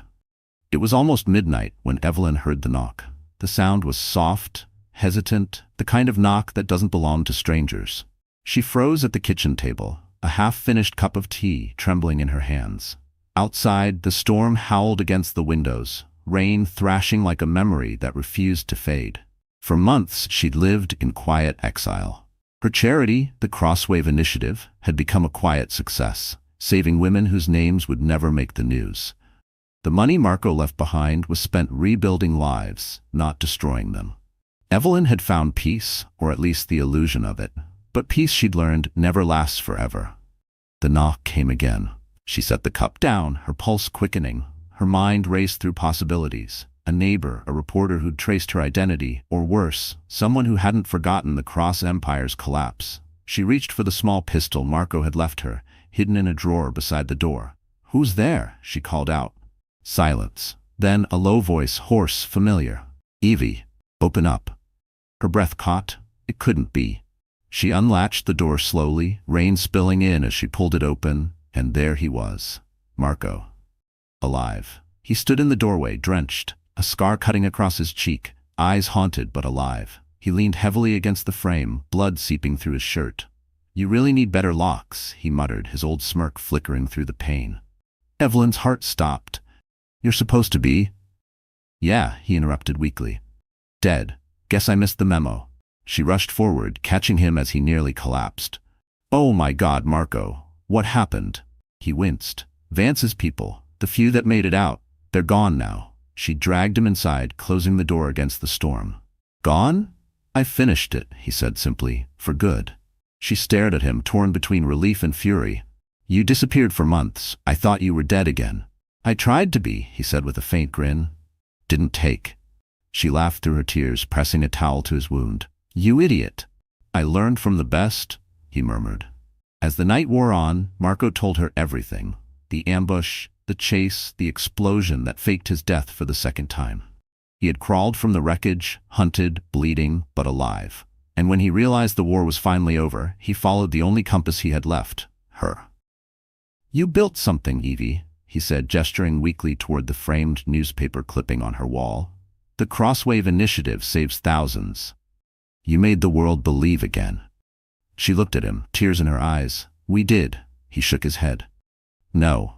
You did. I just cleaned up the mess." They sat in silence, the rain easing into a soft drizzle outside. Evelyn brewed fresh tea, the warmth filling the small cottage. For the first time in years, there were no secrets between them. No fear. No lies. When dawn came, Marco stood at the window watching the sea turn gold. "Funny thing about the ocean," he said. "You can drown in it or be reborn by it. Guess we did both." Evelyn joined him, resting her head on his shoulder. "So what now?" He smiled faintly. "Now we live. Maybe even for real this time." Outside, the waves crashed softly against the rocks, carrying away the last echoes of the Cross Empire. The ghosts had finally stopped whispering, and for the first time, Evelyn didn't look back. A year later, the sea was calm again. The world had moved on, but on a quiet stretch of coast in southern France, Evelyn Cross stood barefoot in the sand, watching the sunrise bleed gold across the horizon. The waves whispered softly at her feet, each one carrying pieces of the past. Grief, fire, forgiveness. Behind her, laughter rang out. A little boy toddled toward her, his curls the same shade as Richard's once were, but his eyes, those deep blue eyes, were hers. She scooped him up, smiling through tears she didn't bother to hide. "Easy, Luca," she whispered. "The sea's gentle today, but she's never to be trusted." From the porch, Marco leaned against the railing, a faint grin tugging at his scarred face. "He's got your stubborn streak," he said. Evelyn smirked. "No, he's got yours." They shared a look that carried years of loss and something stronger, peace. Marco had stayed, helping her build the Crosswave Initiative into an international foundation. What began as vengeance had become something sacred. Schools were rebuilt, shelters were opened. Women who once hid in the shadows now ran companies, farms, entire lives. But Evelyn knew the truth. Peace wasn't a reward. It was a choice. Every morning she chose it again, even when the ghosts tried to whisper back. That day, a visitor arrived. A young journalist, barely 30, nervously stepped out of a car, clutching a recorder. "Mrs. Cross?" she asked softly. "Thank you for meeting with me." Evelyn smiled. "Please, just Evelyn." They sat on the porch, tea steaming between them. The journalist hesitated before pressing record. "You changed the world, Evelyn. You exposed one of the largest corruption networks in history. People call you a hero. But How did you survive all that pain?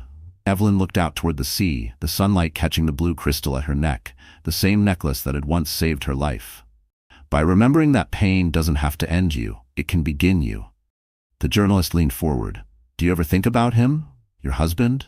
She took a long breath. Sometimes, not with hate anymore, just pity.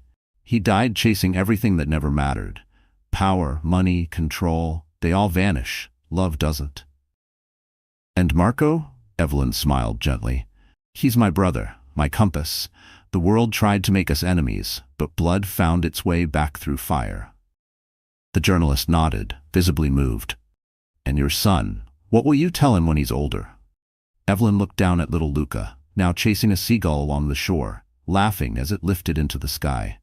I'll tell him that his father lost everything trying to own the world, and his mother found everything by letting it go. The journalist sat in silence for a moment before turning off the recorder. Thank you, she said softly. As the car disappeared down the road, Marco joined Evelyn on the porch. You did good, sis, he said, lighting a cigarette. She nudged him playfully. Thought you quit. I quit dying, not smoking, he said with a grin. They laughed together, the sound warm and free. Evelyn turned her gaze back to the sea. The waves sparkled like glass, and for the first time in her life, they didn't scare her. She whispered to the wind, It's over, Mama. We made it. The breeze lifted her hair, carrying her words out over the water. Somewhere in the distance, a single gull cried, sharp, bright, alive. And as the sun climbed higher, Evelyn Cross finally understood what all the storms had been trying to tell her. Survival wasn't the end of her story. It was the beginning of her peace. So that's how the story ends. But if you're still here, right now, listening, maybe something in this journey touched your heart, even just a little. Evelyn's story wasn't only about betrayal or revenge. It was about healing, about remembering that even after the darkest storms, the sun always returns. Marcus Aurelius once said, You have power over your mind, not outside events. Realize this and you will find strength. That's what Evelyn learned. The same lesson we all eventually face. Life will break you, but it's up to you to decide what those broken pieces become. Anger or wisdom, pain or peace. Maybe you've been through your own fire. Maybe you felt like you were drowning in it. But remember, like Evelyn, you can rise again. Healing isn't forgetting. It's forgiving yourself for surviving. If this story reminded you of something real in your own life, don't keep it to yourself.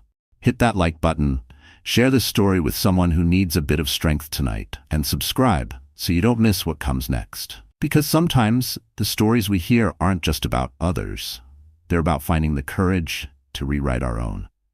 The invitation arrived on a Tuesday, the kind of day that already felt worn and grey. For Elena, a single mother to triplets, it was a slap in the face delivered on thick, cream-coloured cardstock. Her ex-husband Richard, a man who now lived in a world of penthouse views and tailored suits, was getting remarried. His name, embossed in gold, felt like a brand on her skin. He had invited her, he said, for closure. But Elena knew Richard. It wasn't an olive branch, it was a summons to her own public execution. He wanted to parade his new life, his new wealth, and his perfect new bride in front of the woman he'd left with nothing but 3 tiny mouths to feed. He wanted to see her crumble. What he didn't know was that in the ashes of the life he'd burned down, Elena had forged herself into something unbreakable, and she was about to attend his party. The 4th floor walk-up on the edge of Queens felt a world away from the life Elena had once known. Each morning, her world was a symphony of small struggles, the leaky faucet in the bathroom that dripped a constant, maddening rhythm, the chorus of "Mommy, I'm hungry" from 3 identical sets of lungs, the scent of stale coffee and baby powder that clung to the air like a second skin. Liam, Noah, and Chloe were her universe. Their tangled blonde hair, their scraped knees, their brilliant, innocent smiles. They were the reason she breathed. They were also the reason she was perpetually, bone-achingly exhausted. This life was her reality, a stark contrast to the silken sheets and sun-drenched mornings of her marriage to Richard Sterling. In those days, her biggest concern was which charity gala to attend, or whether the caterer had sourced the correct vintage of champagne. Richard, with his sharp suits and sharper ambition, had built an empire in finance, and she had been his curated first lady, the perfect accessory to his meteoric rise. She'd given up her architectural degree, her career, her very identity, to fit into the mold he'd created for her.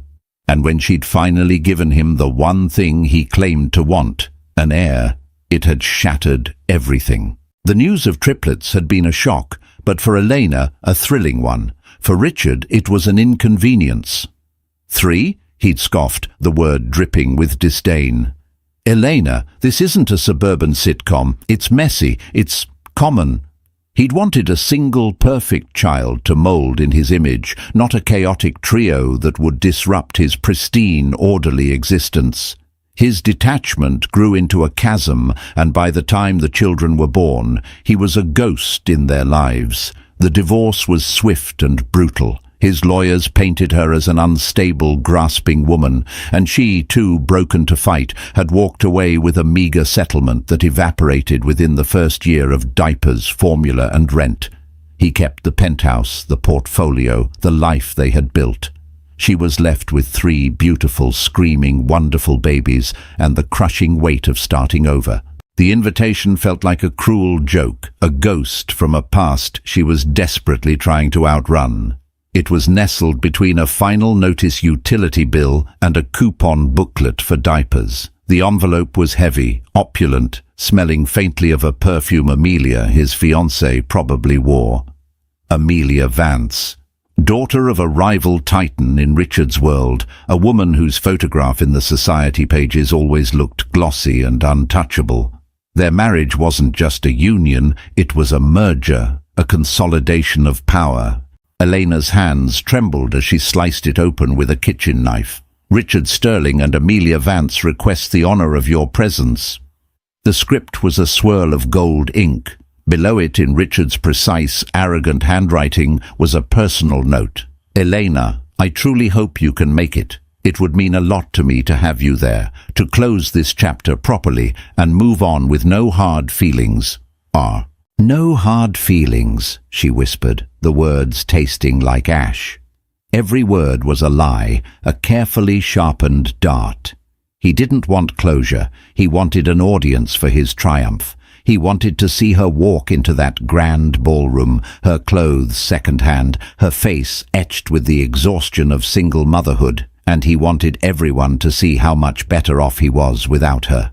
He wanted to disgrace her, to put a final, definitive stamp on her failure and his success. The power imbalance had always been his favorite drug. He thrived on knowing he had more, that he was more. She sank onto her lumpy sofa, the springs groaning in protest. On the floor, her toddlers were creating a fortress of mismatched blocks, their laughter echoing in the small apartment. Liam, the thoughtful one, carefully placed a block. Chloe, the firecracker, promptly knocked it down, squealing with delight. Noah, the gentle peacemaker, tried to pat his sister's arm in a gesture of comfort. They were so perfect. They were everything. Richard had never even bothered to learn which one was which. He saw them as a single, inconvenient entity. For 2 years, she had scraped by. She took on freelance drafting work, sketching blueprints for kitchen renovations and garage extensions in the dead of night, her laptop propped on a stack of books while her children slept. Every dollar was a victory, every paid bill a mountain conquered. But it was a life lived on the precipice of disaster, where a sick child or a broken-down car could send her spiraling into debt. She looked at the invitation again, at the gleaming gold letters. A slow, unfamiliar fire began to burn in her gut. It wasn't just anger. It was something colder, sharper. It was resolve. Richard had written her off. He'd cast her in the role of the tragic, pathetic ex-wife. He had built a gilded cage for her during their marriage, and when she no longer suited it, he had thrown her out into the cold. He expected her to arrive broken. He expected her to be ashamed. He was about to be deeply, deeply disappointed. The view from Richard Sterling's 80th floor office was, by any measure, magnificent. The entirety of Manhattan sprawled below him, a concrete kingdom glinting in the afternoon sun. To Richard, it wasn't just a view, it was a reflection of his own dominion. He was a master of this universe, a man who bent markets to his will and people to his whim. He adjusted his silk tie, the knot perfect, and took a sip of his Macallan 25. The amber liquid was smooth, but it did little to soothe the restless, gnawing thing that lived inside him. His fiancée, Amelia Vance, sat opposite him, her posture as impeccable as her Chanel suit. She was examining the wedding invitation, her finger tracing the gold embossing. Amelia was not a woman given to frivolous sentiment. She was sharp, strategic, and every bit his equal in ambition. Theirs was a partnership forged in the boardrooms of their respective family empires, a union that would make them the undisputed power couple of New York finance. "Are you sure about this, Richard?" she asked, her voice calm but with an edge of steel. She held up the invitation. "Inviting her? It seems unnecessarily dramatic."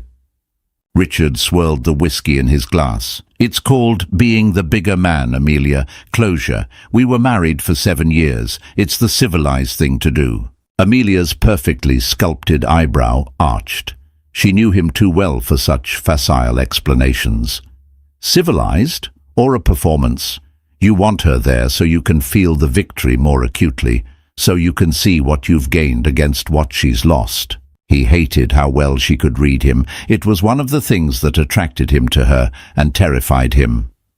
"Don't be ridiculous," he snapped, his voice a little too sharp. "I pity her, that's all, stuck in some dreadful little apartment with them." He couldn't bring himself to say their names. The triplets, the chaotic, screaming embodiment of his life's biggest miscalculation. He had envisioned a dynasty, a single son to carry the Sterling name, a child he could mold. Instead, Elena's body had betrayed his vision, producing a litter. That's how he thought of them, a messy, inconvenient litter that had ruined the clean lines of his life. The truth was, his marriage to Elena had been a constant, low-grade humiliation. She was brilliant. When they'd met, she was at the top of her class in architecture at Columbia. A mind so sharp and creative it intimidated him. He'd fallen for that mind, but once he possessed it, he'd felt compelled to dull it. He encouraged her to quit her job, to focus on their social life, to become Mrs. Sterling.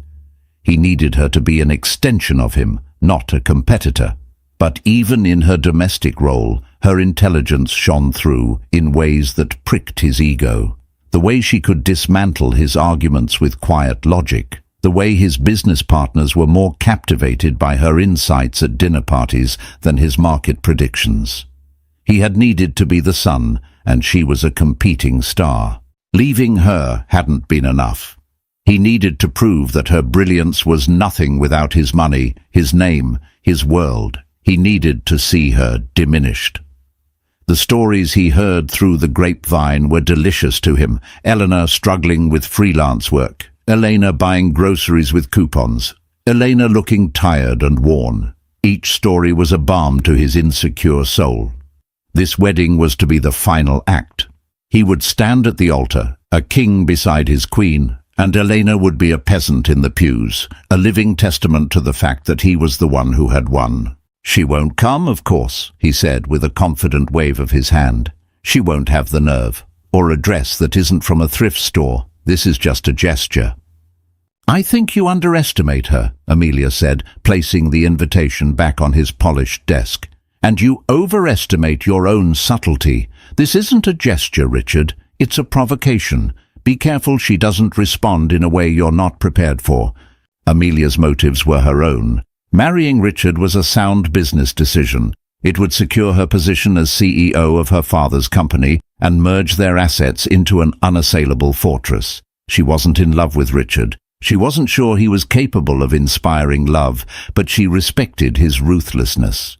What she didn't respect was this petty obsession with his ex-wife. It was a weakness, a flaw in his otherwise polished armor. It suggested an emotional fragility that could become a liability. She was marrying sterling capital, not Richard Sterling's unresolved insecurities. "I have it all under control," he insisted, standing up and walking to the window.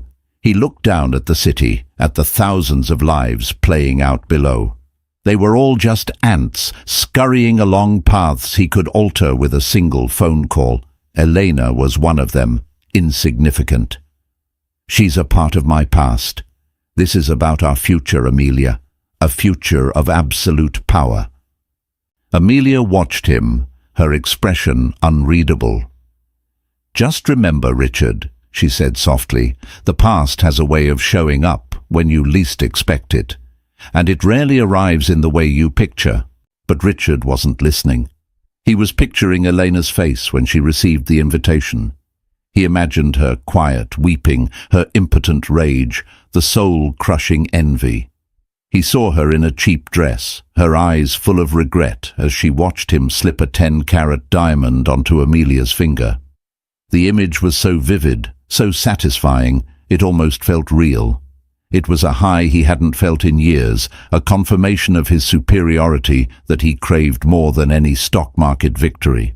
He was Richard Sterling, and he always won.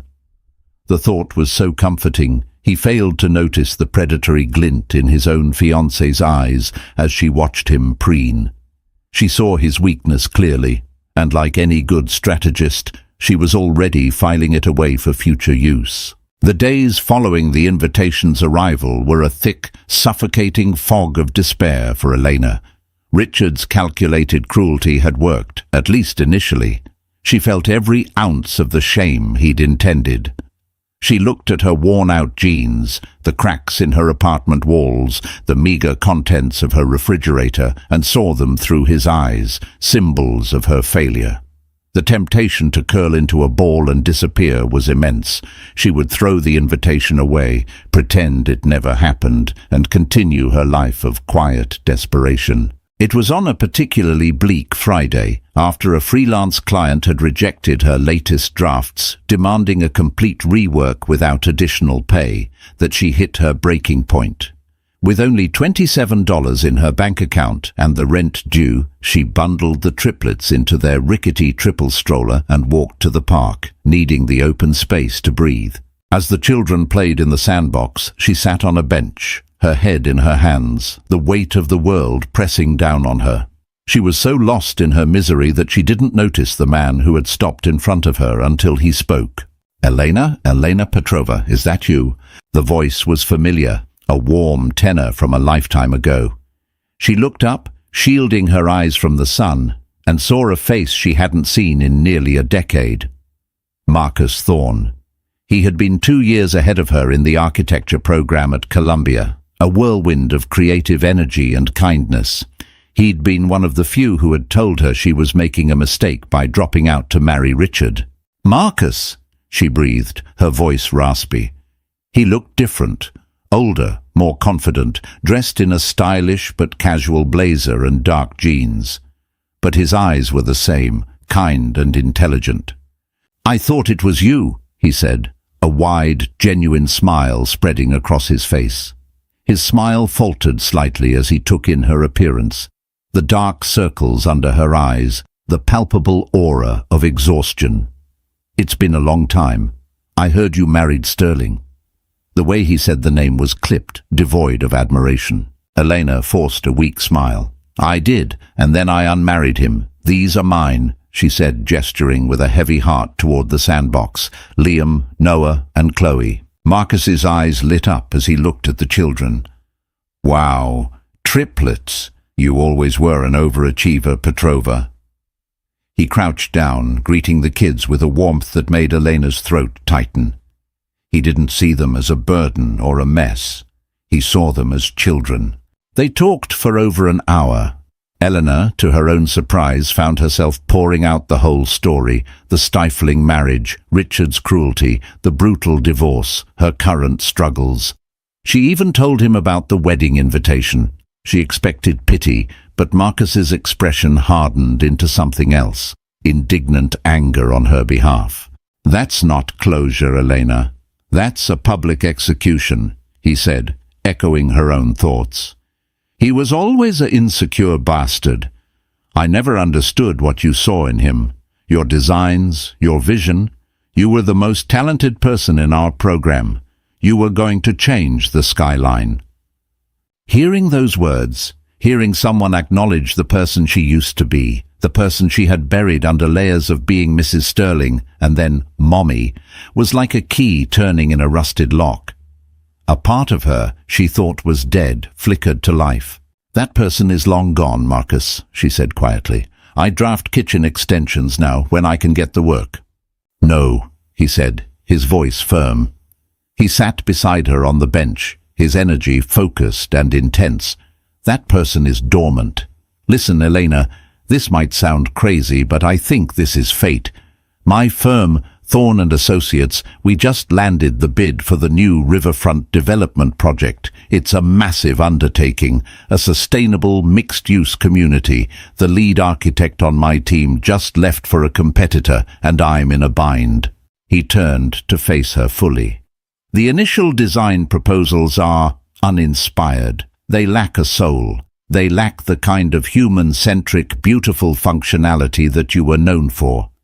I remember your thesis project, that urban sanctuary design. It was revolutionary." Elena stared at him, her heart starting to beat faster. "Marcus, I can't. I haven't worked on a major project in a decade. I have 3 toddlers. My life is chaos." "I don't need you in an office 90 hours a week," he countered, his eyes gleaming with excitement. "I need your brain. Work from home, work after the kids are asleep. I don't care. I'll pay you a consulting fee, a generous one, just for your concepts. Draw up some initial sketches, give me a vision, something to shake up the board. Show me what that riverfront community should feel like." It was a lifeline, thrown from a ship she hadn't even realized was sailing past. It was terrifying.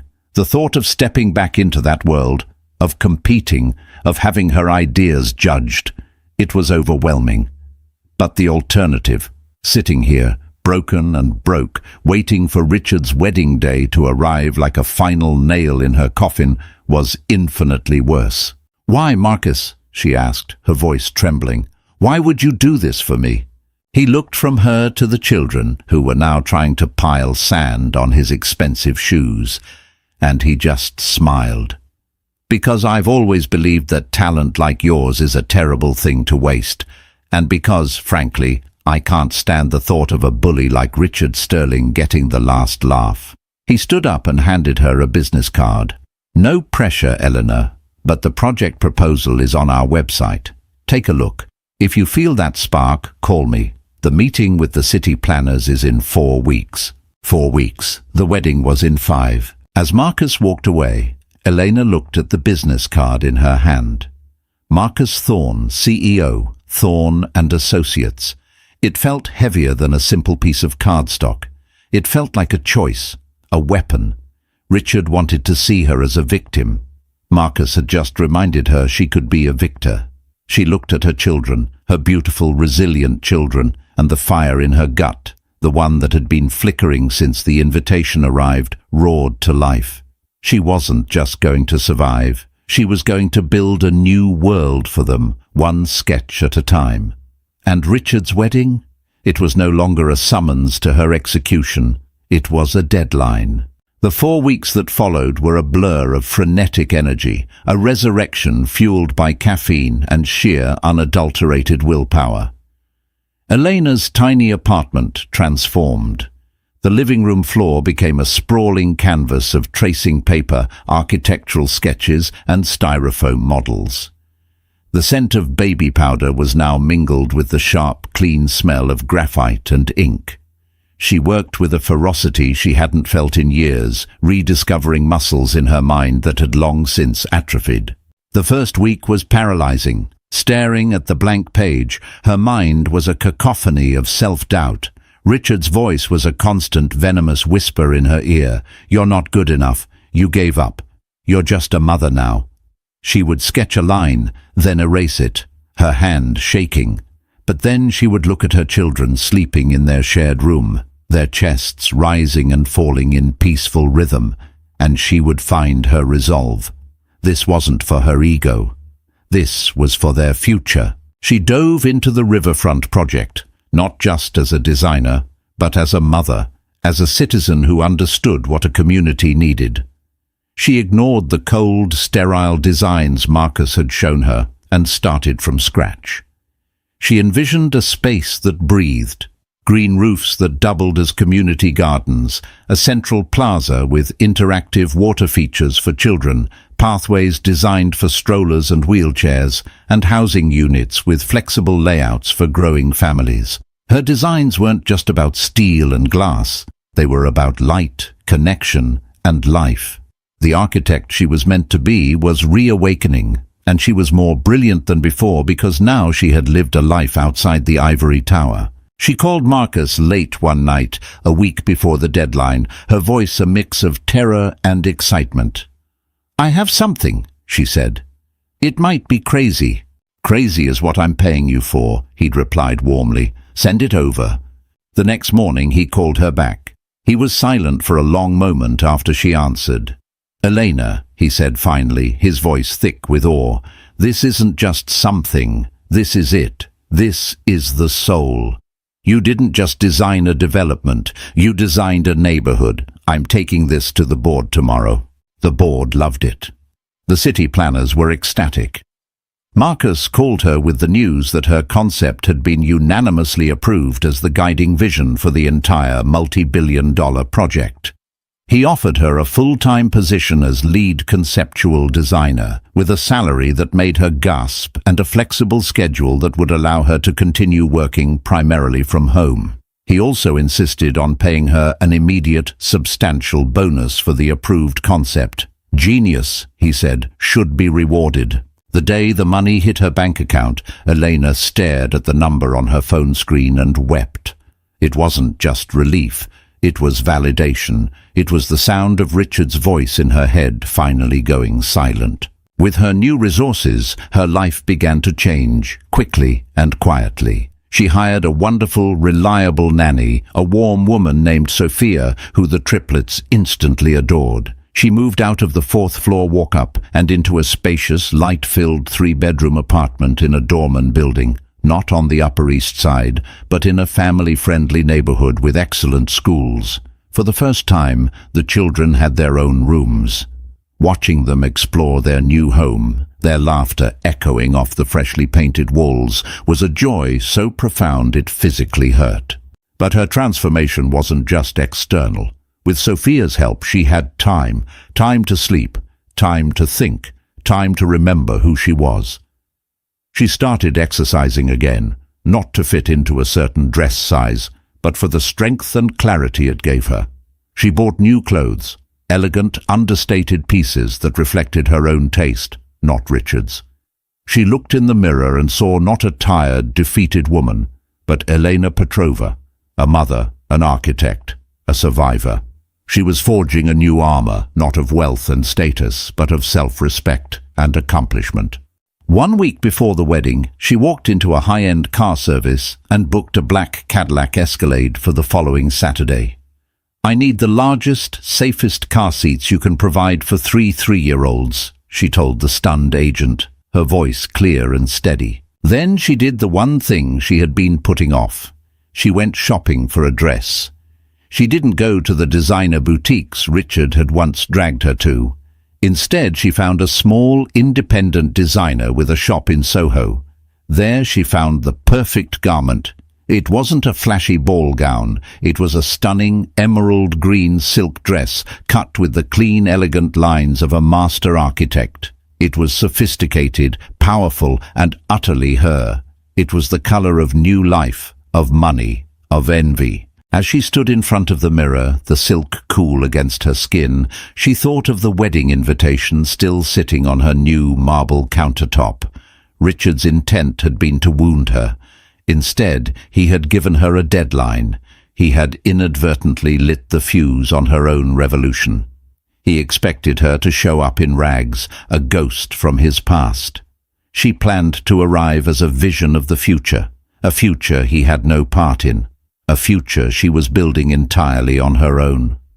The thought brought a slow, genuine smile to her face. The cage was gone. She was finally free. In the Sterling Vance universe, wedding preparations were less a matter of personal taste and more a matter of corporate-level event planning. Florists were flown in from Holland, a Michelin-starred chef was designing a 7-course menu, and the guest list was a carefully curated index of the world's financial elite. The wedding was the social event of the season, a coronation for the new king and queen of Wall Street. But beneath the opulent surface, hairline cracks were beginning to show. Amelia Vance was no fool. She had entered into this arrangement with Richard with her eyes wide open, viewing it as a strategic alliance. But his obsession with Elena was becoming a grating, unprofessional distraction. He brought her up constantly, veiled in dismissive, pitying tones that only highlighted his fixation. "I wonder what she'll wear. Probably something she sewed herself," he'd sneer over breakfast. "I had my assistant check her address. It's some dreadful part of Queens. Can you imagine?" He'd muse while they were reviewing seating charts. Amelia would simply nod, her expression placid, while inside her mind was calculating. This weakness of his was more profound than she'd realized. It wasn't just ego, it was a psychological wound, and he was picking at it like a child. A man this easily unsettled was a man who could be a liability. Her father, a ruthless patriarch who had built his empire on exploiting his rival's weaknesses, had given her one piece of advice. Know everything about the man you're marrying, especially the things he tries to hide. So Amelia did what she did best. She initiated a quiet, thorough investigation. She didn't use company resources but her own private network, a discreet firm that specialized in uncovering the well-hidden secrets of the powerful. She wanted to know everything about Elena Petrova's fall and, more importantly, if there was any sign of a rise. The initial reports were exactly what Richard had told her. A struggle, a small apartment, freelance work that barely paid the bills. But then, a month before the wedding, the data began to change.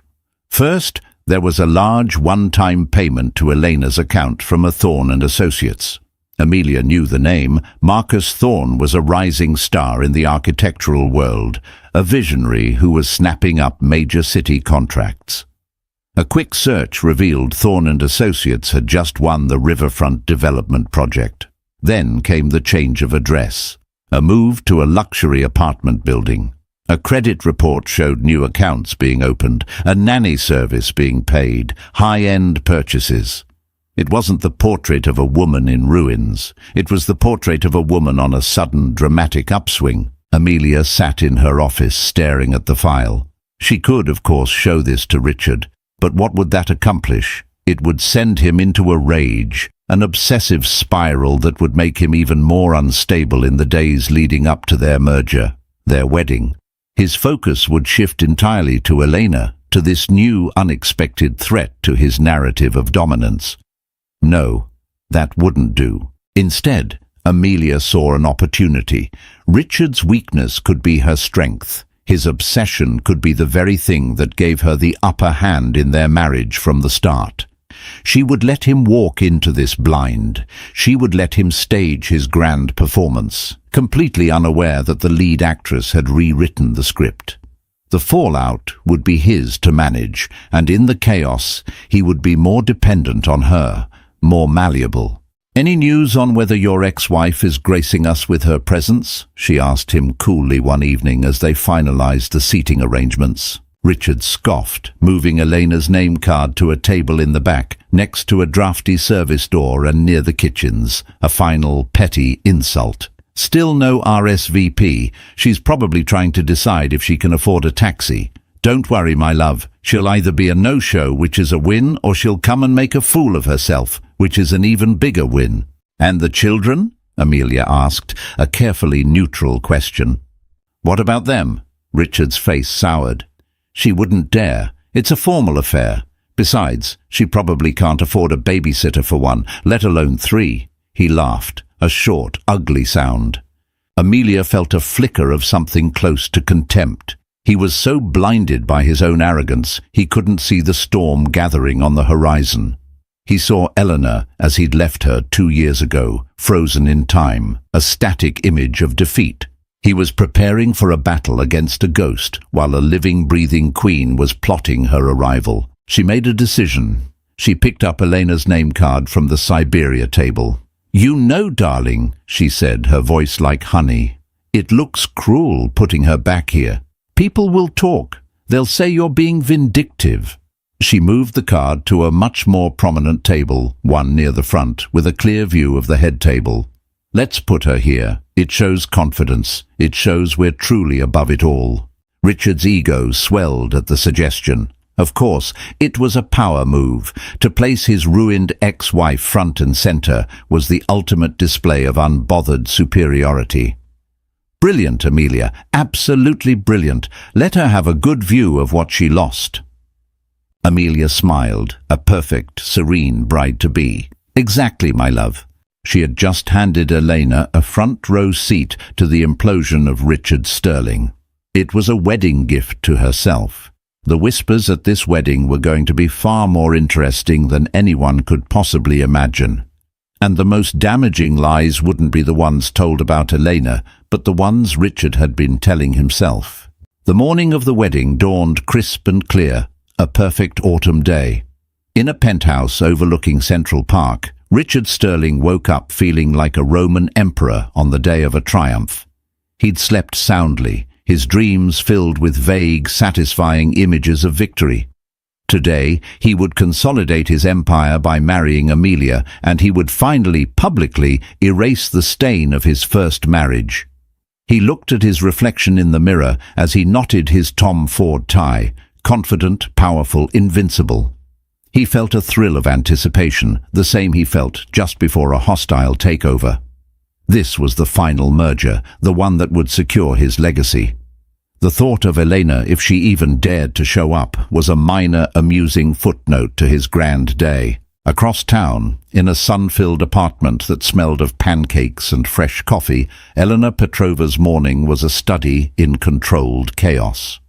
Liam, Noah and Chloe, dressed in adorable matching navy blue suits she'd bought for them, were chasing each other around the living room, their laughter a joyful, chaotic melody. Sophia, the nanny, was trying to simultaneously wrangle them and pack a bag full of toys, snacks and wipes. Elena, however, was an island of calm in the middle of the storm. She stood in her bedroom, looking at the emerald dress hanging on the door. It was more than a dress. It was armor. Every stitch held the memory of the late nights she'd poured into her designs, the courage it took to reclaim her life. This wasn't an act of revenge. Revenge was Richard's game, a bitter, corrosive emotion. This was an act of reclamation. She was not attending as Richard's ex-wife. She was attending as Elena Petrova, and she was bringing her entire world with her.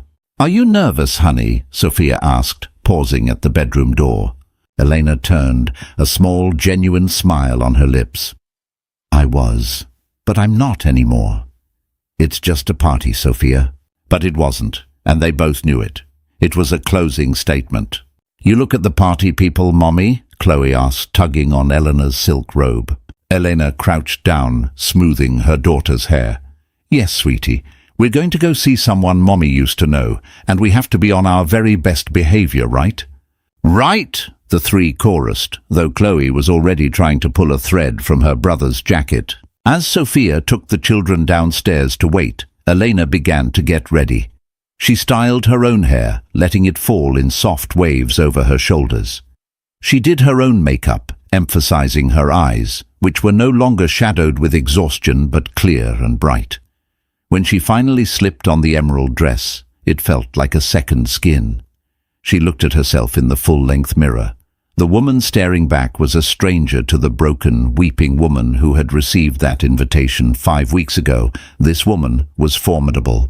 Her phone buzzed. It was a text from Marcus, "Thinking of you today. Remember, you're not walking into his story. You're walking into yours. Go change the skyline." His words were the final piece of steel she needed. She took a deep breath, grabbed her clutch, and walked out of her bedroom, the silk of her dress whispering with every step. Downstairs, the black Escalade was waiting. The driver, a professional and discreet man, held the door open as Sophia buckled the triplets into their car seats. The interior of the SUV was spacious and smelled of clean leather. It was a world away from the subway and the city bus. "I can take them to the park, Elena, if this is too much," Sophia offered one last time, her eyes full of concern. "No," Elena said, her voice firm as she slid into the seat. "They are the most important part of my life. He erased us. Today, we're going to remind him that we exist." She looked at her children, her heart swelling with a fierce, protective love. "And besides," she added, a mischievous glint in her eye, "they look incredibly handsome. It would be a shame to waste the suits." As the Escalade pulled away from the curb, gliding smoothly into Manhattan traffic, Elena felt a profound sense of peace settle over her. She was no longer a pawn in Richard's game. She was her own player, with her own pieces, and she was about to make a move he would never see coming. She wasn't driving to a wedding to prove a point to him. She was going to show her children that their mother was strong, that they should never be ashamed of who they are or where they come from, and that sometimes the best way to deal with a bully is to show up to their party looking like you own the place. The St. Regis Hotel was a fortress of old-world opulence, its grand ballroom dripping with crystal chandeliers and suffocating under the weight of thousands of white roses. The air was thick with expensive perfume and the low hum of powerful people making powerful conversation. This was Richard Sterling's natural habitat, a room where net worth was the only metric that mattered. He stood near the entrance, a triumphant smile plastered on his face, Amelia a vision of icy perfection at his side. He accepted congratulations, shook hands, and scanned the crowd, a part of him still looking for the ghost he'd summoned. He was beginning to think she hadn't had the nerve to come after all. A pity. The humiliation would have been exquisite. And then a subtle shift occurred at the entrance. The low hum of conversation faltered. Heads began to turn. A ripple of whispers spread through the room like a contagion. Richard followed their gaze, his smile tightening. A long black limousine, no, an Escalade, sleek and imposing, had pulled up to the curb. A liveried driver opened the rear door. Richard expected to see a late-arriving banking magnate or a tech billionaire. Instead, a single emerald-green silk shoe emerged. Then Elena. She rose from the vehicle not like a ghost, but like a goddess. The emerald dress clung to her form, a slash of vibrant life against the muted tones of the city. Her hair caught the light. Her face was serene and confident, and her eyes, when they briefly swept over the crowd, held not a trace of fear or shame. She was beautiful, but it was a different kind of beauty than the one he remembered. This was not the curated, polished beauty of Mrs. Sterling. This was the raw, undeniable beauty of a woman who knew her own worth. A collective, silent gasp went through the crowd. This was not the ruined woman from the gossip columns. This was a phoenix. Richard felt the blood drain from his face. His confident smile faltered, replaced by a mask of stunned disbelief. Amelia, beside him, remained perfectly still, but he could feel the sudden tension in her arm. She had known, or she had suspected, but the true shock was yet to come. After Elena emerged, the driver reached back into the Escalade. One by one, he unbuckled and lifted out 3 small children, all dressed in immaculate matching suits. 3 toddlers with the same blonde hair, the same wide, curious eyes. Triplets. They were not the messy, inconvenient abstraction Richard held in his mind. They were real, they were beautiful, they were undeniably his, and they were undeniably Elena's. She took their hands, 2 on her right, 1 on her left, and she began to walk towards the entrance. The 4 of them. A family, a complete, unbreakable unit.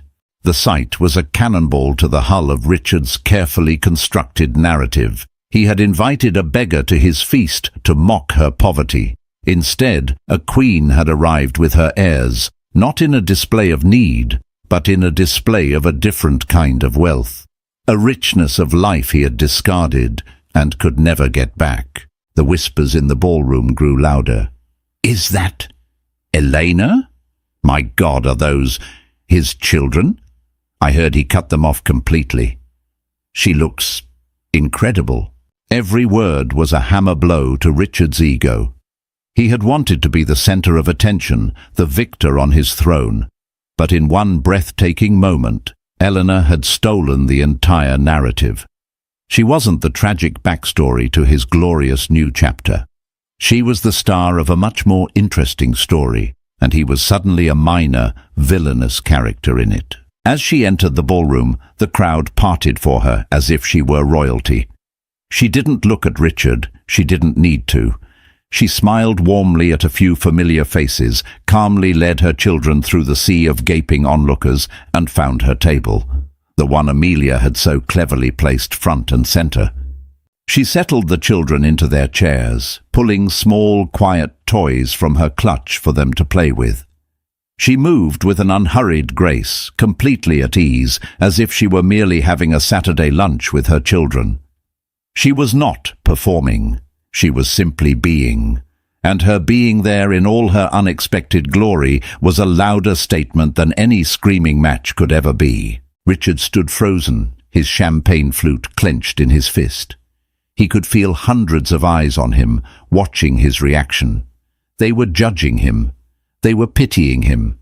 He, Richard Sterling, was being pitied at his own wedding. Amelia turned to him, her voice a lethal whisper. "You said you had this under control, Richard. It appears your control has just walked in the door, wearing emerald green." He could feel his empire, the one built on perception and intimidation, begin to tremble on its foundations. The trap he had set for his ex-wife had just snapped shut on him. The air in the ballroom was charged with a tension so thick it felt like another guest. The string quartet played on, a frantic, cheerful sound completely at odds with the drama unfolding.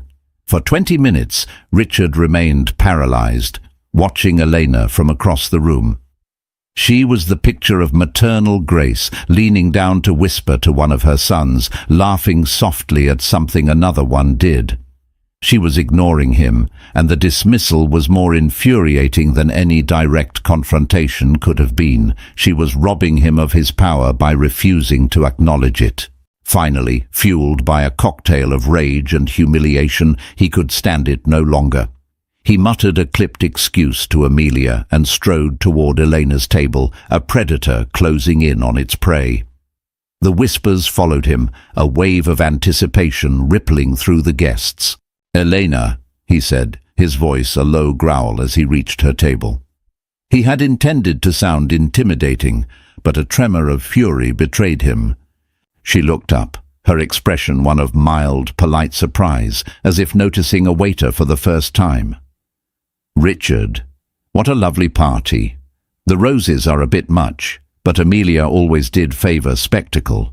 The calm, offhand critique of his wedding, delivered with the casual air of an art critic, threw him off balance. "What is this?" he hissed, gesturing vaguely at her, the children, the entire scene. "What kind of game are you playing?" "Game?" Elena raised an eyebrow. She handed Noah a toy car. "There's no game, Richard. You invited me to your wedding. I came. You never mentioned I shouldn't bring my children. My apologies if that's a breach of etiquette, but as you know, I can't afford a nanny." The lie was delivered so smoothly, so flawlessly, it was a work of art. It was a dagger coated in sugar. Richard's face contorted. "Don't play dumb with me. The dress, the car, Thorne. You're working for Marcus Thorne." He had made a few frantic calls just moments before. The truth had come crashing down on him. "I am," Elena said simply. "He values my work. It turns out my brain didn't atrophy when I became a mother. Imagine that." The children, sensing the tension, had grown quiet. Liam, the sensitive one, looked from his mother to the angry man, his lower lip beginning to tremble. "You did this to humiliate me," Richard accused, his voice rising. Elena finally dropped the placid facade. She leaned forward, her eyes flashing with a cold fire he hadn't seen in years. No, Richard. You invited me to humiliate me. You wanted me to crawl in here, broken and ashamed, to serve as a backdrop for your glorious new life. You wanted to point at me and show everyone how far you'd risen. The only thing I did was refuse to play the part you wrote for me. This, she said, her voice dropping to a whisper, is not my humiliation. It's a mirror, and you don't like what you see. It was at that moment that Amelia arrived, gliding to a halt beside her new husband. She didn't look at Richard. She looked at Elena, and for the first time there was a flicker of something other than icy composure in her eyes. Respect. "Elena," Amelia said, her voice smooth as silk, "I'm so glad you could make it. And your children are beautiful." She then turned her gaze on Richard, and the temperature dropped by 20 degrees. "Richard, darling, our guests are beginning to wonder why you're accosting a single mother and her children. It's a very bad look.